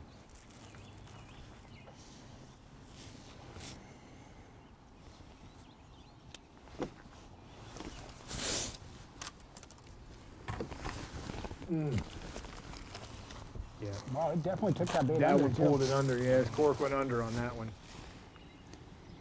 And he's really questioning in that now. Two of the misses we saw before were just more surf, almost like a non-committal. That one looked really committed, and he still didn't get hooked up. And now you've heard him say 3 times since he missed that one, something has changed. Yep. Something's going on. I got to figure this out right now. There's $100,000 on the line for figuring this puzzle out right now.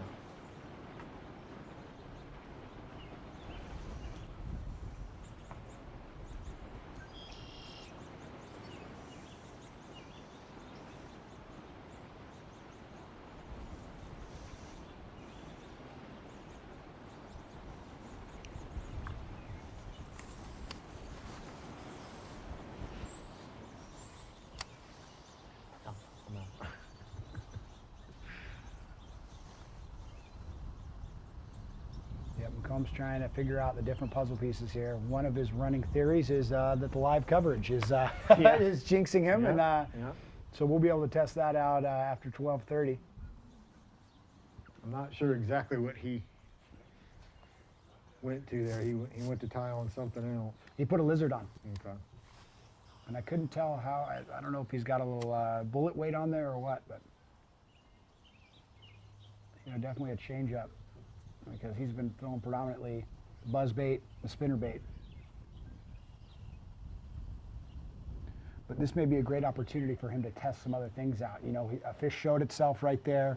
He didn't seem like he connected at all on it, and he can try out a couple different baits here, and if something gets it to commit, then he can maybe keep running that pattern he's been doing and see if he can't exploit something.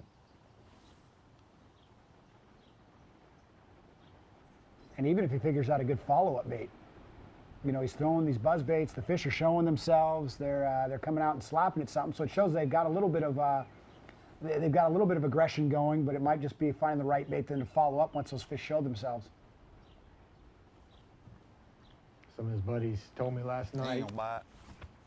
He's old school. Johnny's old school. You're not going to see side scan and drop shots and, little shaky heads and Alabama rigs in his boat. He's old school. He's buzz bait, spinner bait, square bill, and, you'd see this lizard. The lizard.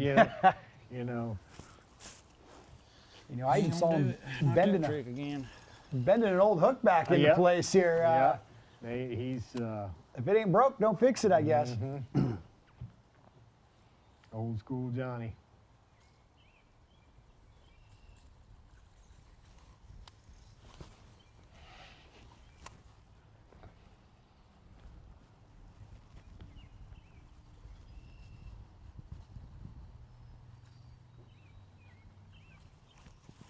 He ain't gonna play that trick again.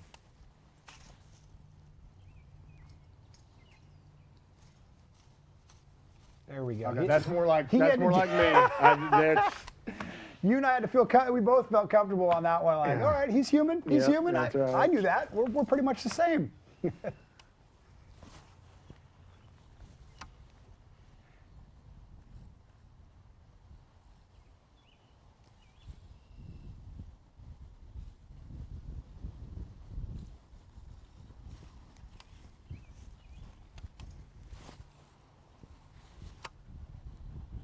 And this is how you can learn on watching these FLW live here is seeing how many times he just made a cast at this thing.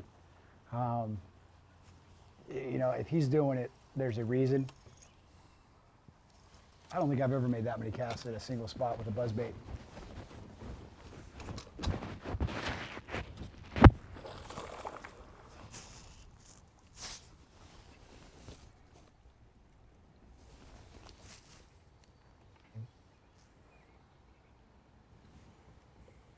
He threw that buzzbait back in there several times, and we've noticed this throughout the day. He's got a little popping that he does to the buzzbait. Now some guys like to do that just to, just to give it a little, but I think at times he's doing it just, checking his time there. I think he's doing it just to clear the debris. And maybe it's kind of a combination thing, just to clear the debris and give it a little more spit, a little more splatter as it, instead of just a straight, so many times on straight retrieve baits like that, fish will kind of get in line behind it and kind of test it out, rush it a little bit. And if you have a regular shad swimming through the water and a fish comes running at it and it just keeps on swimming, they know, a shad would try and run. So I think sometimes the smarter fish get, the more pressured they get, you see they'll rush something like that to see if it reacts, and if they happen to rush it when that buzzbait, it makes it look more real and they may commit. And maybe the little triggering mechanism they need to go ahead and bite that bait. Mm-hmm.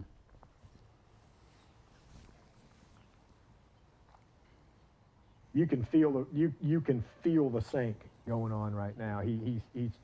This is the third one he's missed. He has taken several moments to just pause and think and try, and he's looked at his watch. There you go, he's cutting the lizard off. Another thing too is I think he might only have 3 rods. Seriously, because most guys don't retie. I mean, they have whatever they want to pick up. And we've seen a lot today. If Johnny wants to switch baits, clip, yep. tie another one on.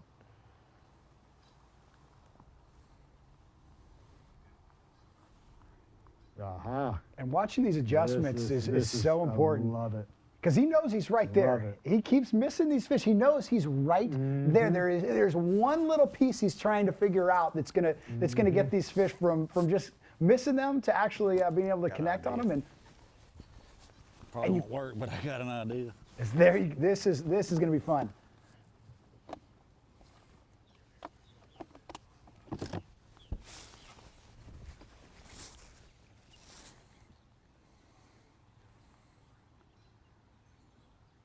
Okay, just a sec. We're going to go to a replay of some of these misses that have played a key part in today. And here we go. As McComb puts on a little swim bait, belly weighted swim bait, yeah. But misses have just played. I mean, this has just been the theme of the day. Yep. I mean, look how shallow it was. It was everything he's looking for right there. But the difference was yesterday, that fish ends up in the live well. Today, it just doesn't. And he's been trying everything. He throws a follow-up bait afterwards.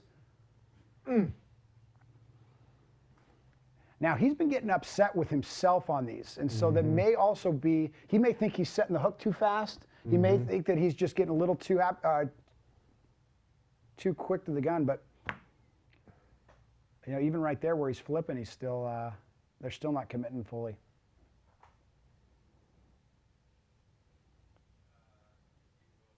And when guys, there will be notes compared in the weigh-in line today. It just happens at every tournament. These guys are fierce competitors all week long.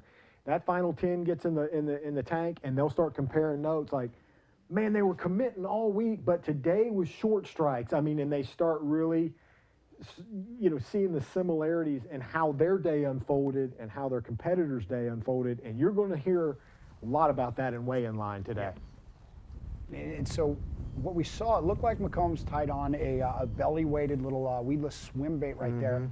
Now, what's interesting is he started with the buzzbait, right? That was his go-to. That worked for him yesterday. Started with the buzzbait today. He was getting those misses, so his first adjustment was to go subsurface, to go to a blade. Okay. Still got the flash, still got that going on, but didn't get any fish doing that. So now he's tied on this little swim bait, which is a lot more subtle approach. It's still mimicking those shad that are up shallow and everything, but you're not having that flash, a little bit less intrusive. And that may be, because he's really honed in. He knows where these fish are supposed to be and where they are. So that may be the ticket to what gets them biting again. He knows where they're set up. He's got to find the cricket that they want.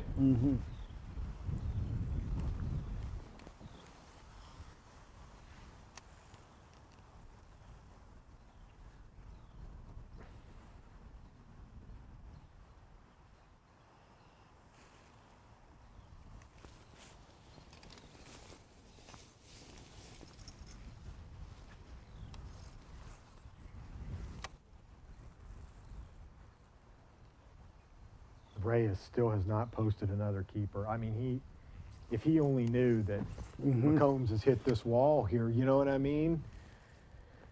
Man, I mean, what's that, 2 1/4, 2.5 pounds? I mean, Reyes gets 2 more pound and a halfers, and, you know. Yeah, where you got to know that Reyes, he would have liked to have filled his limit early on and then be hunting for those bigger fish to try to make up some ground on McCombs. But as that spot that he really relied on a lot to have to get his limit, that was a lot slower day. He still got fish there, and he still was confident there was more fish. But as the day went on, you can't help but think he's got to go, oh man, I got to start looking for bigger fish. Other guys are probably catching them. I can't just sit here trying to catch those little ones. But if he knew what the scoreboard was showing right now, that all these guys are struggling, that might change what he's doing. He might just go sit on that spot the rest of the tournament and hope that McCombs can't complete a limit.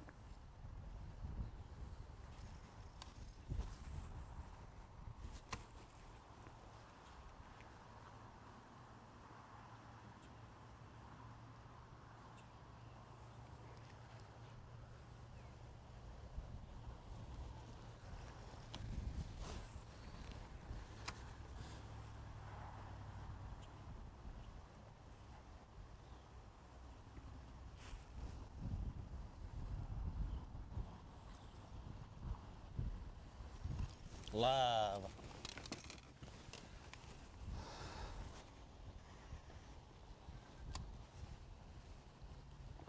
Combs mentioning live again.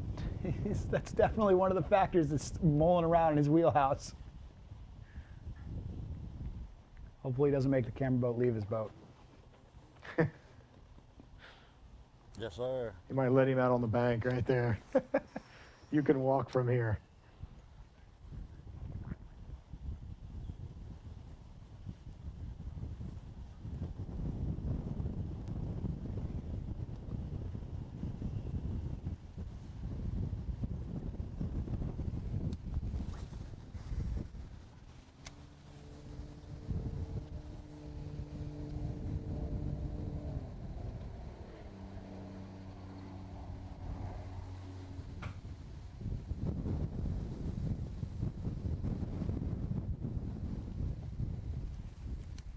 I think that's an old road bed that goes down along through there. You can hear that wind picking up.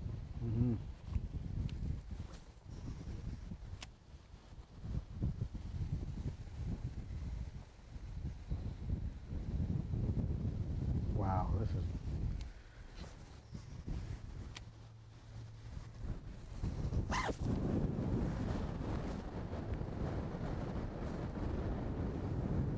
Screeching halt on the fish catches today.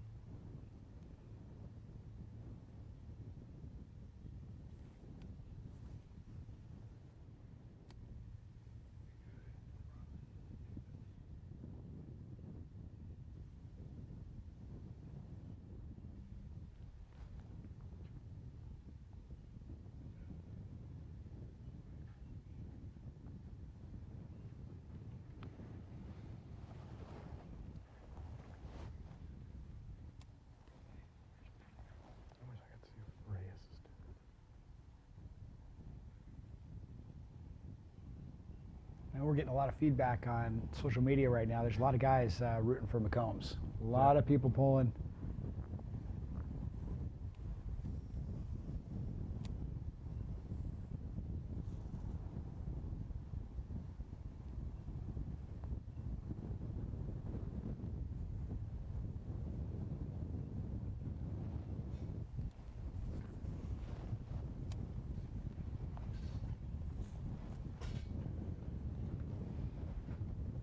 You guys are watching the ticker below too. I'll kind of fill you guys in on some of the details of that. It really hasn't changed in a few hours, and so. But I know a lot of you guys are maybe tuned out, tuned in. Get out of here. McCombs making another move. They got to put some more clothes on. Now when McCombs makes his move, we're probably going to jump back over to John Cox. But taking a look at that ticker going across the bottom. We've talked about it being a really tough day. I'll kind of break it down real fast. McCombs, who we just saw, was leading going into today and is still our unofficial leader, but he's only got 2 fish in the boat, a 3-pounder and about one that's about 2 1/4. Jason Reyes still in second place. We just moved to another spot. We got out of the wind a little bit. This area, I mean, we're talking, this was probably 30 feet up on the bank during practice. But it looks good. We got clean water. You know, hopefully some fish that were out there spawning during the week, maybe the fry and stuff have pushed up and they'll be up in the shallower water. I'm just telling you, it's so hard to stay focused when you can't get any bites. It's tough. And that's been the key all week, is just waiting, and you know, when you get lucky, you get those few bites.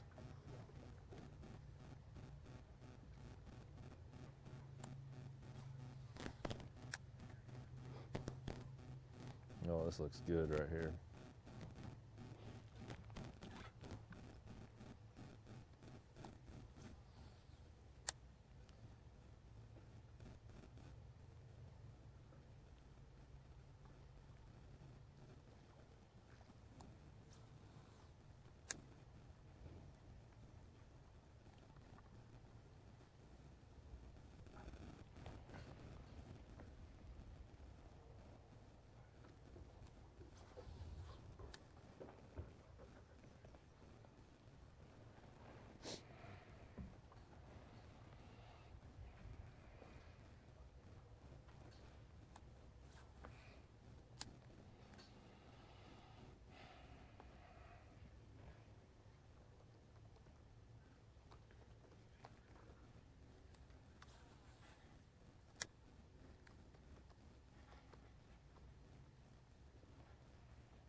Just check the water level there at Beaver Lake.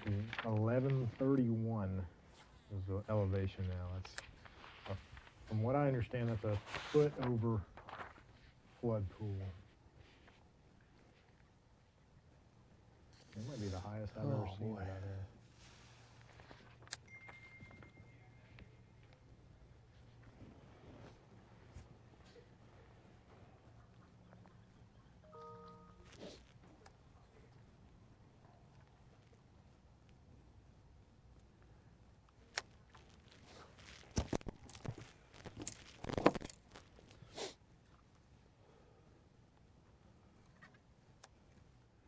Gosh, when you say the term fishy looking water, if you look behind John Cox, man, it looks like there could be a fish anywhere in all of that. And that's the hardest part right there. You know, look at all that. I mean, that's just almost prime stuff there. And, you know, go through it and not get a bite.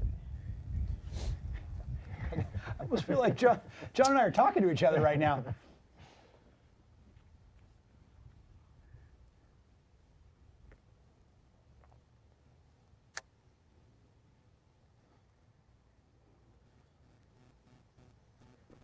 But the big difference between me fishing that water and John fishing that water is, you know, as he was going down here, he said, you know, next warming trend we have it.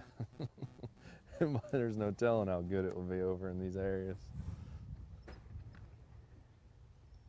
he's really talking about it's a matter of just getting lucky. And yeah, for him, he wants to luckily run into a fish, but where he puts his casts, he comes on years and years and years of experience. He's not just flipping it all over the place. He knows these fish are wanting to move up. He knows where they position themselves on this different cover that's in there. And he's making these precision casts over and over and over again.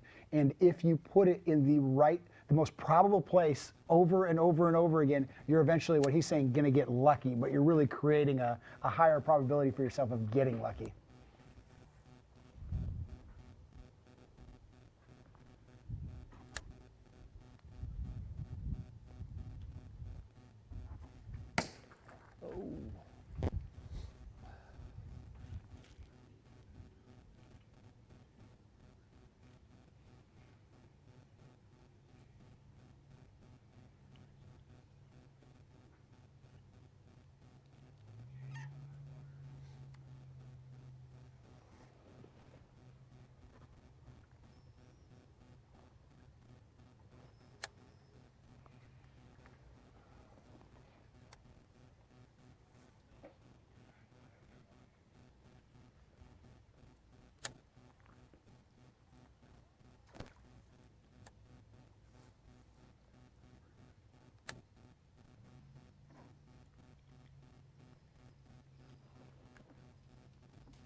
As we roll into our last break of our live coverage here at Beaver Lake, let's just show you guys a little bit about what this lake, if this doesn't sum up this week here. I mean, look at all the debris, high rising waters. It's just, I mean, look at these. This is, could you imagine this was your spot and you roll up, this is where you had your fish? It's time to change your areas. And so this has just been the theme. You can see these anglers having to readjust, and it's been fun. You can often learn the most about anglers when they're pushed, when they have to think outside the box. And so that's what this has really been, is getting to see these anglers try to connect these dots and see what happens for the end of this. But don't go anywhere, because we will have our final segment of FLW Live right after this break.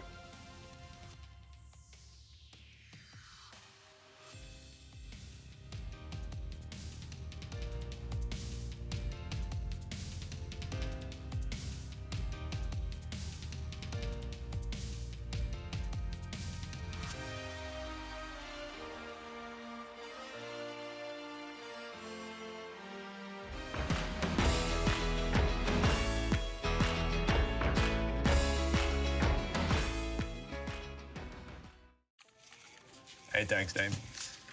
Out of office? Oh, man. Hi, this is Skeet. Skeet, out of office? Dude, don't be mad because I thought of it. What? I gotta go. I got someone on the line. Go to teamgtfishing.com to check out my real job. We're supposed to be working. I am working.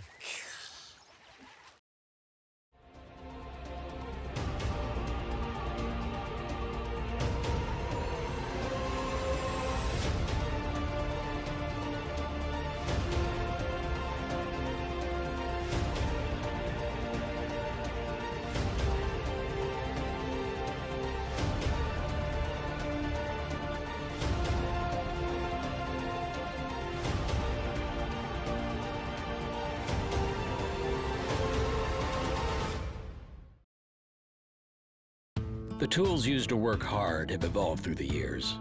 They've helped us build nations, move mountains, drive ourselves harder. But one thing has never changed: the DNA of hard work, handed down from generation to generation to generation. That's why the DNA of our hardworking protection will always remain the same. Introducing the next evolution of hardworking protection. Shell Rotella. The FLW Tour comes to Central Florida, and every cast on the Harris chain of lakes is full of surprises. That don't help the cause a little. Pull up, see one, throw on it, and it's supposed to eat it. My line. The bass are biting for the top pros, and the defending Forest Wood Cup champion John Cox is looking to snatch the top prize. 25 pounds and 11 ounces. The FLW Tour on Harris Chain, presented by Ranger Boats, starts now. That's what we're looking for right there.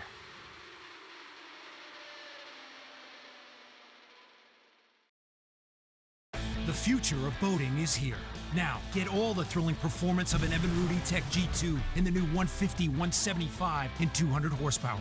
Bass fishing's fun, but half of these tournaments is like a boat race, trying to beat everybody down the lake. And with that Evinrude E-Tech G2, it's like driving a Corvette. That thing is passing everybody. All the best-in-class torque of the Evinrude E-Tech G2 is now available from 150 to 300 horsepower. This is a whole nother level. The G2 is awesome. To learn more, visit evinrude.com.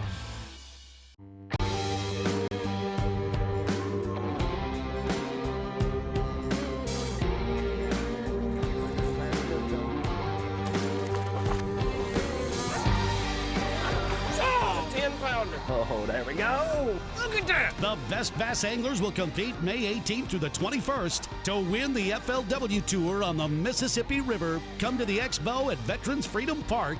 Find out more at FLWFishing.com. Total performance. Nowhere could it be more defined than in the Ranger Z Series. With unparalleled advancements, these rigs are driven to dominate. Coupled with Evinrude E-Tech's unrivaled performance and up to 500 hours with no dealer schedule maintenance, they're the ultimate fishing machines. The legendary leadership of the Ranger Z500 and Z100 series. It's the kind of feeling nothing else can touch. Power your Ranger with Evinrude E-Tech. Welcome back, everyone. We have now hit our last 30-minute segment here with live coverage from Beaver Lake. This is the final day. It's all or nothing right now, and these anglers are running.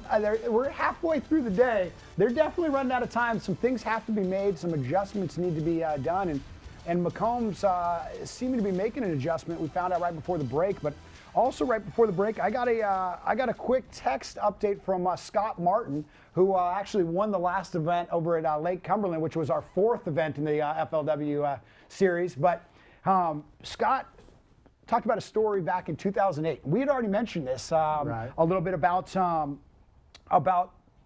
Beaver Lake fishing. That was the last time it was flooded. That was the last time we had this high water. Some very, very similar conditions. Scott was rooming with Mark Pack. And the first day of pre-fish, Mark, in just a few hours, found the parking lot pattern is what he called it. He was fishing barbecue pits, the grills, the picnic tables, and he got into them and started smashing them. The second he figured that out, he left it alone, never pre-fished again, got up late, ate breakfast, ate dinner, just relaxed and got himself, because he didn't want to show anybody what was going on. He didn't want to tip anybody else off on that bite because it was such a shallow bite. It was something that would really key these guys in.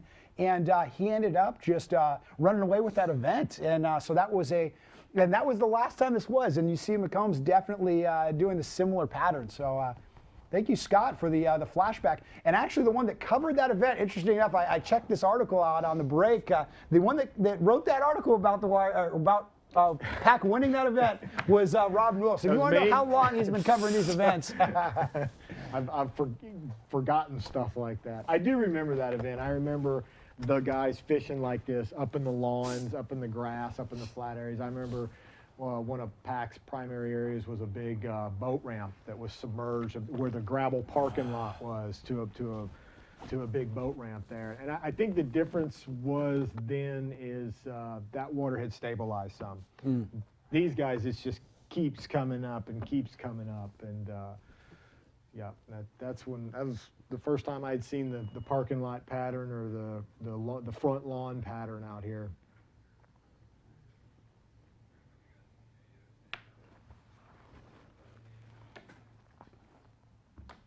And a great little update from Scott Martin, and it just gives you a little insight of who's watching these live feeds as well. You better believe that you know, especially with a lake like Beaver Lake, that stumps a lot of people. And we talked already about Scott Martin credited a lot of his success at Cumberland due to some of the things he's learned at Beaver Lake over the years and everything. And so all these anglers that had a tough time with the rising waters, with these different conditions, are definitely tuning into live to watch the guys that actually figured it out and see what they didn't do or what just didn't work out for them. So glad to hear from Scott Martin there.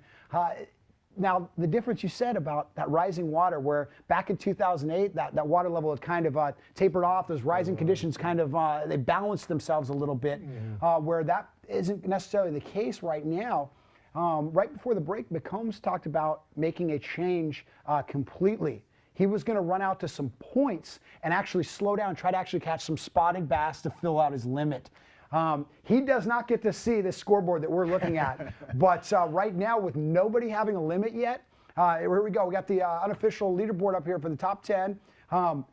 He's only got 2 fish. For him to make that decision, he doesn't know that other guys don't have limits yet. He doesn't know how tough it is for everyone, but he's trying not to just let somebody else have this lead right here. He's going to make it as tough as possible. And making that decision to try to run and catch some easier fish, just try to fill out that limit, could be the adjustment he needed to make to try to win this thing. I think what the irony here could be was, I remember when McCombs got the DQ at the Pascagoula River. Tommy Biffle, I believe, ended up winning that tournament with just 2 bass. Oh. That's all it took, 2 bass. If things remain like this, imagine if Johnny McCombs wins this tournament today with just 2 bass. Huh? There'd be some irony right there. Okay, look at this. We talked about this. Yeah, I figured this might be a problem. So earlier this morning, the boats were barely able to get under here, and actually the boats following them with the seats up that they couldn't remove couldn't actually follow some of these anglers. Wow. But with these rising conditions, this is going to be tough.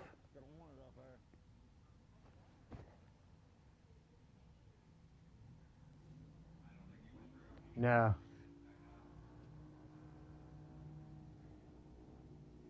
Look at that. I honestly, I've been out here 17 years. I've never seen the bridge that. I know the first year in 1998 when Swindle won out here, you could still get under that bridge. It was barely. It was a squeaker. You had to kind of push and make sure it doesn't get your cowling scratched up. But that right there is absolutely the closest I've ever seen the water to that bridge. I mean, I think McCombs there just tried to make them, what he thought might be the winning move, and got shut out of that situation. So, wow, that's what I was saying. This morning they said they could still go get under that bridge. Okay, so I don't think there's anybody up there, but if there is, how are they getting back? Yep. That's that.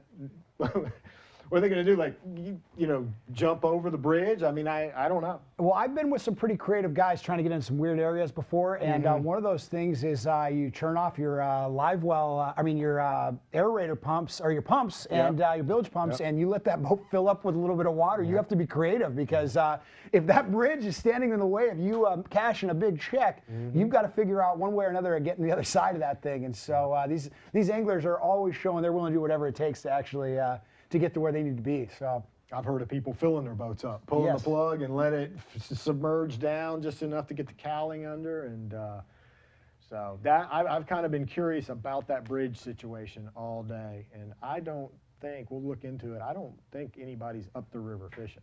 I know. Okay, yeah, we have. Yeah, Canterbury. The word was this morning, Canterbury slipped under that bridge. His chase boat couldn't get under it. Canterbury said, "Don't worry, I'm going to check one spot and I'll be back, because I'm not staying up there very long, because I do not want to get trapped on the other side of that bridge." Now, if we look, Johnny's back to throwing the buzzbait. So this may have been, he may have been trapped into his go-to thing here, because he might have been trying to make that run to go to a spot where he was going to go try to catch those spotted bass and everything, and that bridge got right in the way, and so he's back to fishing shallow, throwing the buzzbait.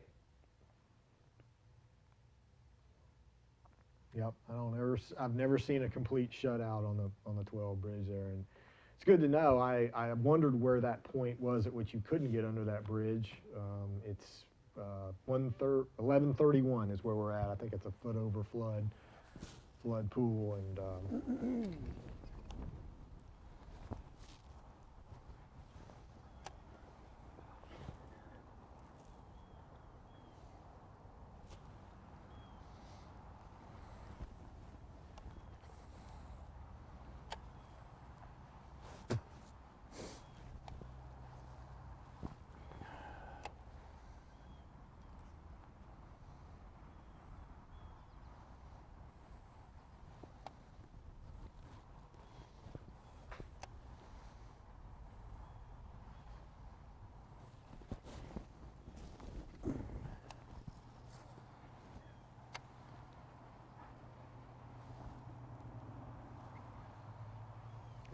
variations in watercolor we've seen today. It's just been all over the spectrum. Mm-hmm.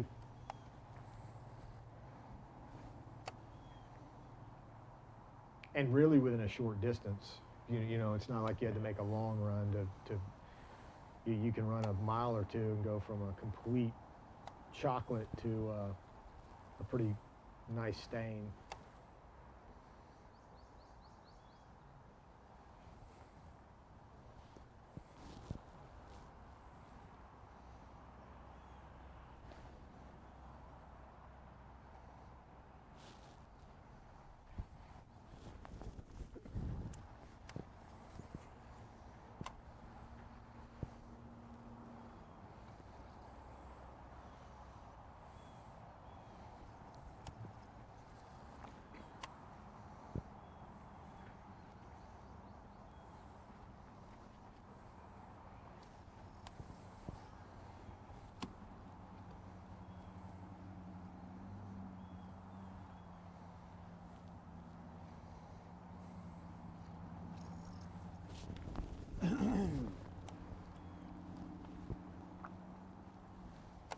Got a lot of people rooting for Johnny now. I think since we've kind of told a little bit of his backstory about the hardships he's been through with some substance abuse issues.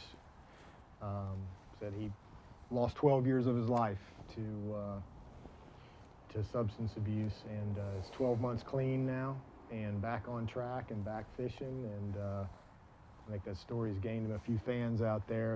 I mean,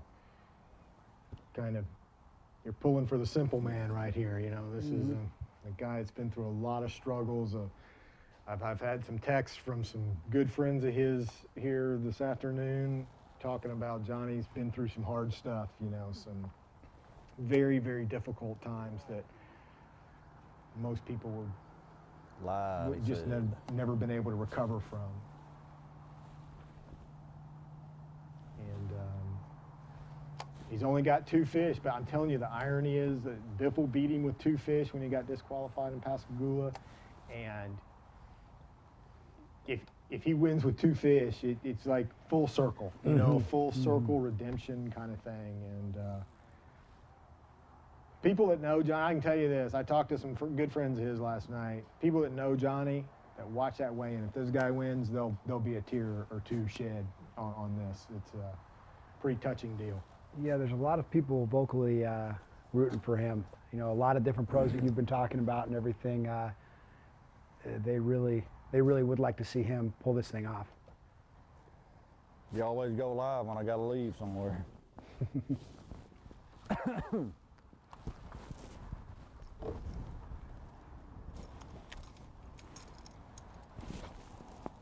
We got to get out of here, man. This ain't work.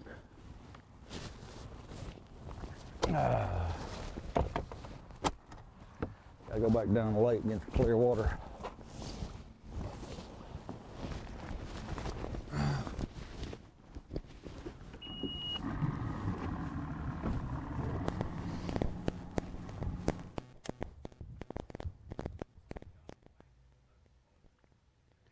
Now we're back on John Cox, who's fallen down the leaderboard a little bit. He's now unofficially in 7th place.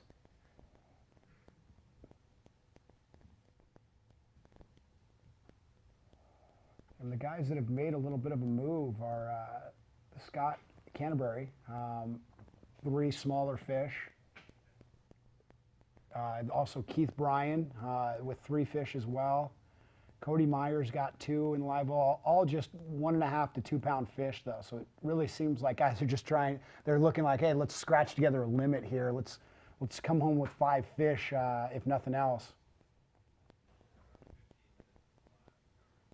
Yeah, the blog kind of indicated that Jason Reyes made a long run down to the dam on a kind of a gut move kind of thing. That's always interesting when you hear guys you know, fishing off there. He abandoned some of that, you know, that's a strong move for him.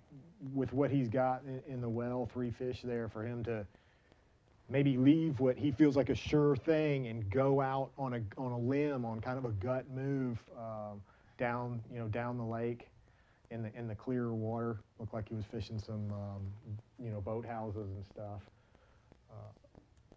And so I'm sure before it's over with, he's going to stop at the Yes. juice there, you know, and see if that place will refire for him.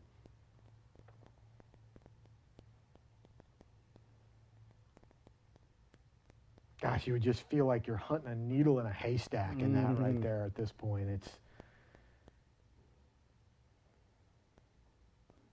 And with how few and far between these bites are, seeing all that flippable water, you know, John Cox keeps talking about that. It's not, a new challenge is being ready for the bite.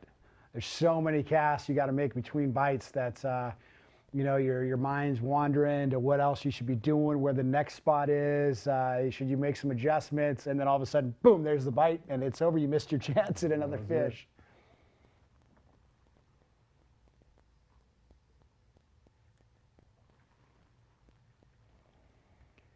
And then looking at our little leaderboard, our unofficial leaderboard in the studio here, you can see the size of the fish people are catching, and everyone's catching the fish that they are catching are all between 1 and 2 pounds. Aside from Reyes has one, that smallmouth we saw first thing this morning, he caught, it was about 2.5. But then McCombs, the only guy, I mean, he definitely has 2 quality fish that are well above anything else anyone else has. And so, you know he's fishing the right areas. We see him missing all these fish. He definitely, he capitalized on that early morning bite. It's definitely fallen out from underneath him. But if he can't get a couple more fish to go, it may still hold up. He's around those right ones. And when you're around the right fish, 2 fish, you know, he's got 2 fish for 5.25, and that's the biggest, that's tied with Jason Reyes. So basically for the biggest limit of the day right now with only 2 fish. So I think he's got a lot of time left, and where he may not need that limit we've talked about, but I know that every single fish he catches from now to the end of this tournament is going to be a huge factor in making that a better odds of him actually closing this thing out. Yeah, and we always say this, but you know, because we've seen it 2 times now, especially early in the year, and that whole Rose and Thrift thing that was going on, last minute cast, last minute, as these guys get, because this will invariably happen, they'll all kind of start gravitating back towards Prairie Creek, back towards the release area, you know, in that area where a lot of, and there could be a deciding bite made right there in the final moments. You're absolutely right. Now, we even saw that with Barry Wilson and Scott Martin. They both caught fish down the final stretch. And, and that lead, even though we couldn't really see the actual numbers, but that lead may have changed multiple times in those last few minutes. And it really came down to who was going to stay focused the longest and take advantage of every last second of the event. One thing we're looking at is, you know, Jason Reyes, he's got that spot. He made the run all the way down to the dam right now. He's fishing that clear water. But you can't help but think if he knew the actual totals going on right now, he might run straight back to his juice, which is right near the launch ramp. He never left Prairie Creek. Yes. And so you assume that he's going to allocate some time for him to fish that spot. But how much time he's giving him is in question. I think if he knew he just needed 2 more fish and he might have a shot at taking this thing, he might spend a lot more time on that nice spot that he's found, that he's relied on the last couple days as well. So another guy that knows how to actually fish all the way up to the end is Brian Thrift. He's going to be a guy that's going to be swinging until this thing hits that final buzzer. But now let's walk through. Start with the bend here, Rob. That's not accessible right now. You know, walk us through the different water we're looking at here. Yeah, well, that's all off, well, not off limits. You just can't get to it because you can't get under the 12 bridge anymore. Here's the irony of this whole situation is the lake is bigger than it was, much bigger. I mean, it's swelled to maximum capacity. The lake got bigger, the fishing areas got smaller.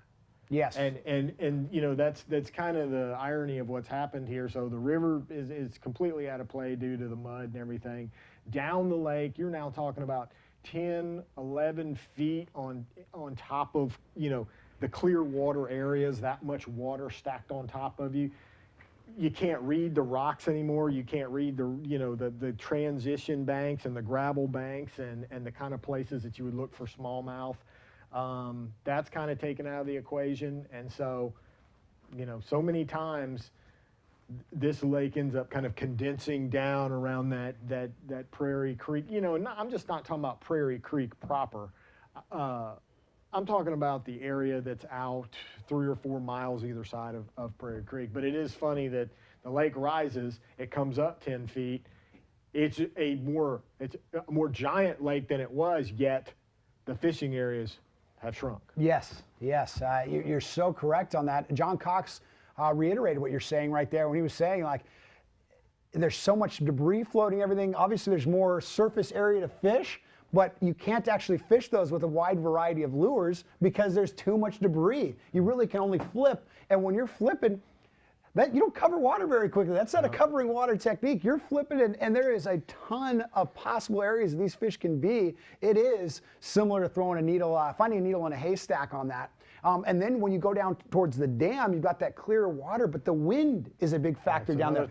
So there's a little bit more access to that actual, water to fish. But with that wind, that's changed the whole dynamic down there. Those gravel flats that you were so used to being able to see and read, they're now gone. That water level's so high up that you can't really see where those actual hard bottom spots were. And so this lake has just taken on such a different look over the course of these 4 days of the tournament. And so we are now seeing the final part of that.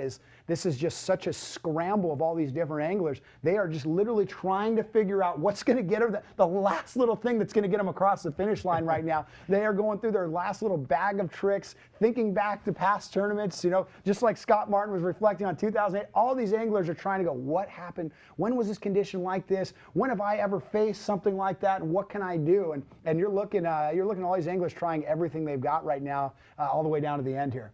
Yeah, I keep thinking back to some of the shots that we've seen of McCombs today, and not some of the miss fish, but what followed the miss fish, the part where he stops and he thinks.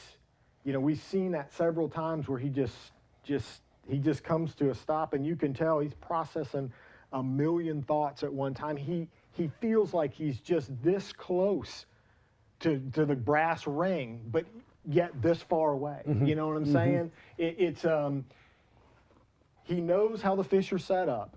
He knows where they've been positioned in those lawns, and now we're seeing the trees in the lawns, and the buzzbait was the ticket in the beginning, but that has changed, and he's like so close. I know how they're set up. I know how they're positioned, but they want a different cricket. They want, something.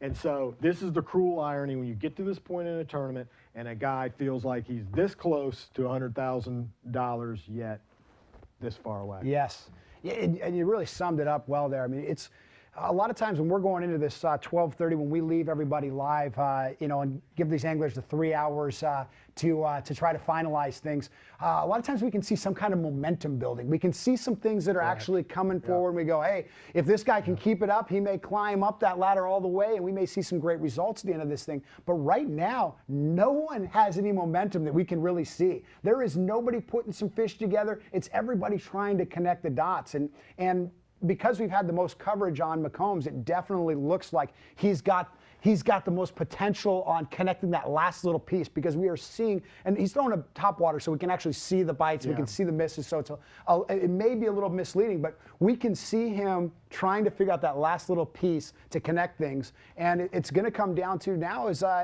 time's going to run out on a lot of these anglers. They're not going to finish. It's going to run out on a lot of these anglers while they're still trying to figure things out. It really is going to be who can get the closest to figuring it out, who can actually do this. But with so many people wide open right now, this tournament is still wide open for somebody figuring something out and making a big run, and anything can change, because if one fish is caught by any of these anglers, a lot of this leaderboard changes around, and each time a fish is caught, new guys move up places and stuff, and so that's really going to be a strong reason to be tuning in to this weigh-in at 4 o'clock with Chris Jones at the Prairie Creek Marina. For you guys planning on heading over there, make sure it's not at the Walmart. It originally been scheduled at a Walmart. We're now doing it lakeside at the Prairie Creek Marina. We've got the expo going on from 12 to 4, all kinds of fun stuff. So make sure you bring the whole family. There's fun stuff for the kids to do. There's going to be pros around there that you can pick their brain and really talk about these tough there's a lot to learn from these guys because they can look back and really tell you the adjustments they believe they should have made. And so a lot of activity going on at Prairie Creek Marina up until 3:30. These anglers are going to have to check in at 3:30. We know that one guy that knows that time for sure, and he's probably got it written all over his arms and legs, is McCombs. He's going to make sure he hits that that 3:30 check-in time. And then we're going to find out how the final chips are going to lay at 4 o'clock. For you guys that are going to watch live, come right back to where you're watching right now on FLWFishing.com and tune in because we're going to see some crazy things. I mean, is this time just going to run off and this is our leaderboard? This is where everyone's going to stand? Or are we going to see somebody figure something out and come out of nowhere and take this thing? It's a hard, you brought up a good point. It's been hard to read the demeanor of, at Cumberland, you saw Scott gaining momentum and you saw Clark fading away and then started into the frustration cycle. And we haven't been able to detect that with any of these guys, whether it's McCombs or Reyes. We haven't been able to, I've seen a little bit more frustration with Johnny, but not like Cumberland where you really saw Scott build, put it together, and Winlet kind of go away, frustration built, and you could almost start to call that by this point. Yep. If there was anybody on that leaderboard that I felt from what we've seen that is building, you brought up the momentum thing, putting it together, putting another one in the live well. This bite leads to another bite. None of that's happened. And, frustration, I think, is starting to mount in a lot of them. Yes, such a difference. When we were watching Scott Martin just a few weeks ago at Cumberland, I mean, he was dialing, not only was he dialed in, he was dialing everybody else in that was watching, calling his shots, talking to these fish. Like, it was amazing. You could see this momentum going, and it was, like you said, just about if he could keep it going and the right things were going to happen to let him be able to win this thing. But right now, we're looking, every fish is so important here in this tournament, and a key example of that is Keith Bryan. Started the day down on the list, I think in 8th. He started today. He just caught, unofficially, he caught a 3.5, which is his 4th fish. So he's just stuck 2 fish in the last, he just got that 3.5 just recently. And in the last hour, he also stuck another fish that was 2 pounds. So he's all the way up that 3rd place slot.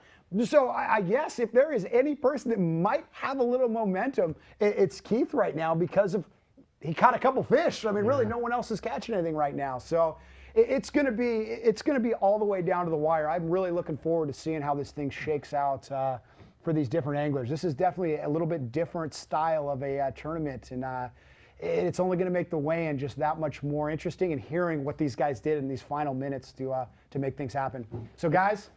That concludes. It's been fun. I've enjoyed it. It's been Absolutely. a lot of fun. And I stayed dry. Yes. We got to watch the other guys. That's where Rob normally would have been, is out on the water getting rained on. But he got to join us in the nice, dry, warm studio, have some fun watching these anglers. And thank you guys. This concludes our final day coverage of the Beaver Lake tournament, our 5th stop on the FLW 2017 Tour. We will be back live with Chris Jones at 4 o'clock. Same place, FLWFishing.com. We will see you next time.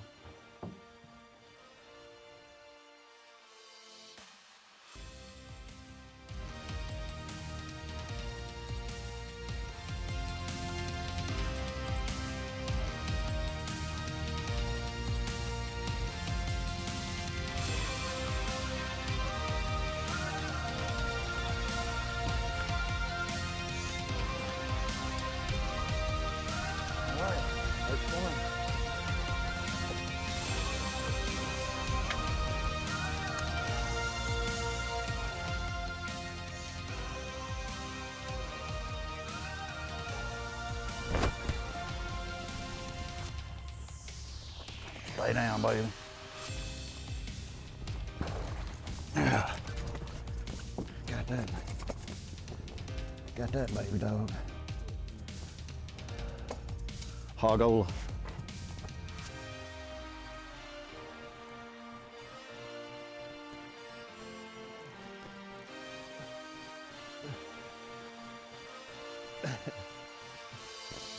There's one. God, that one I lost was so big.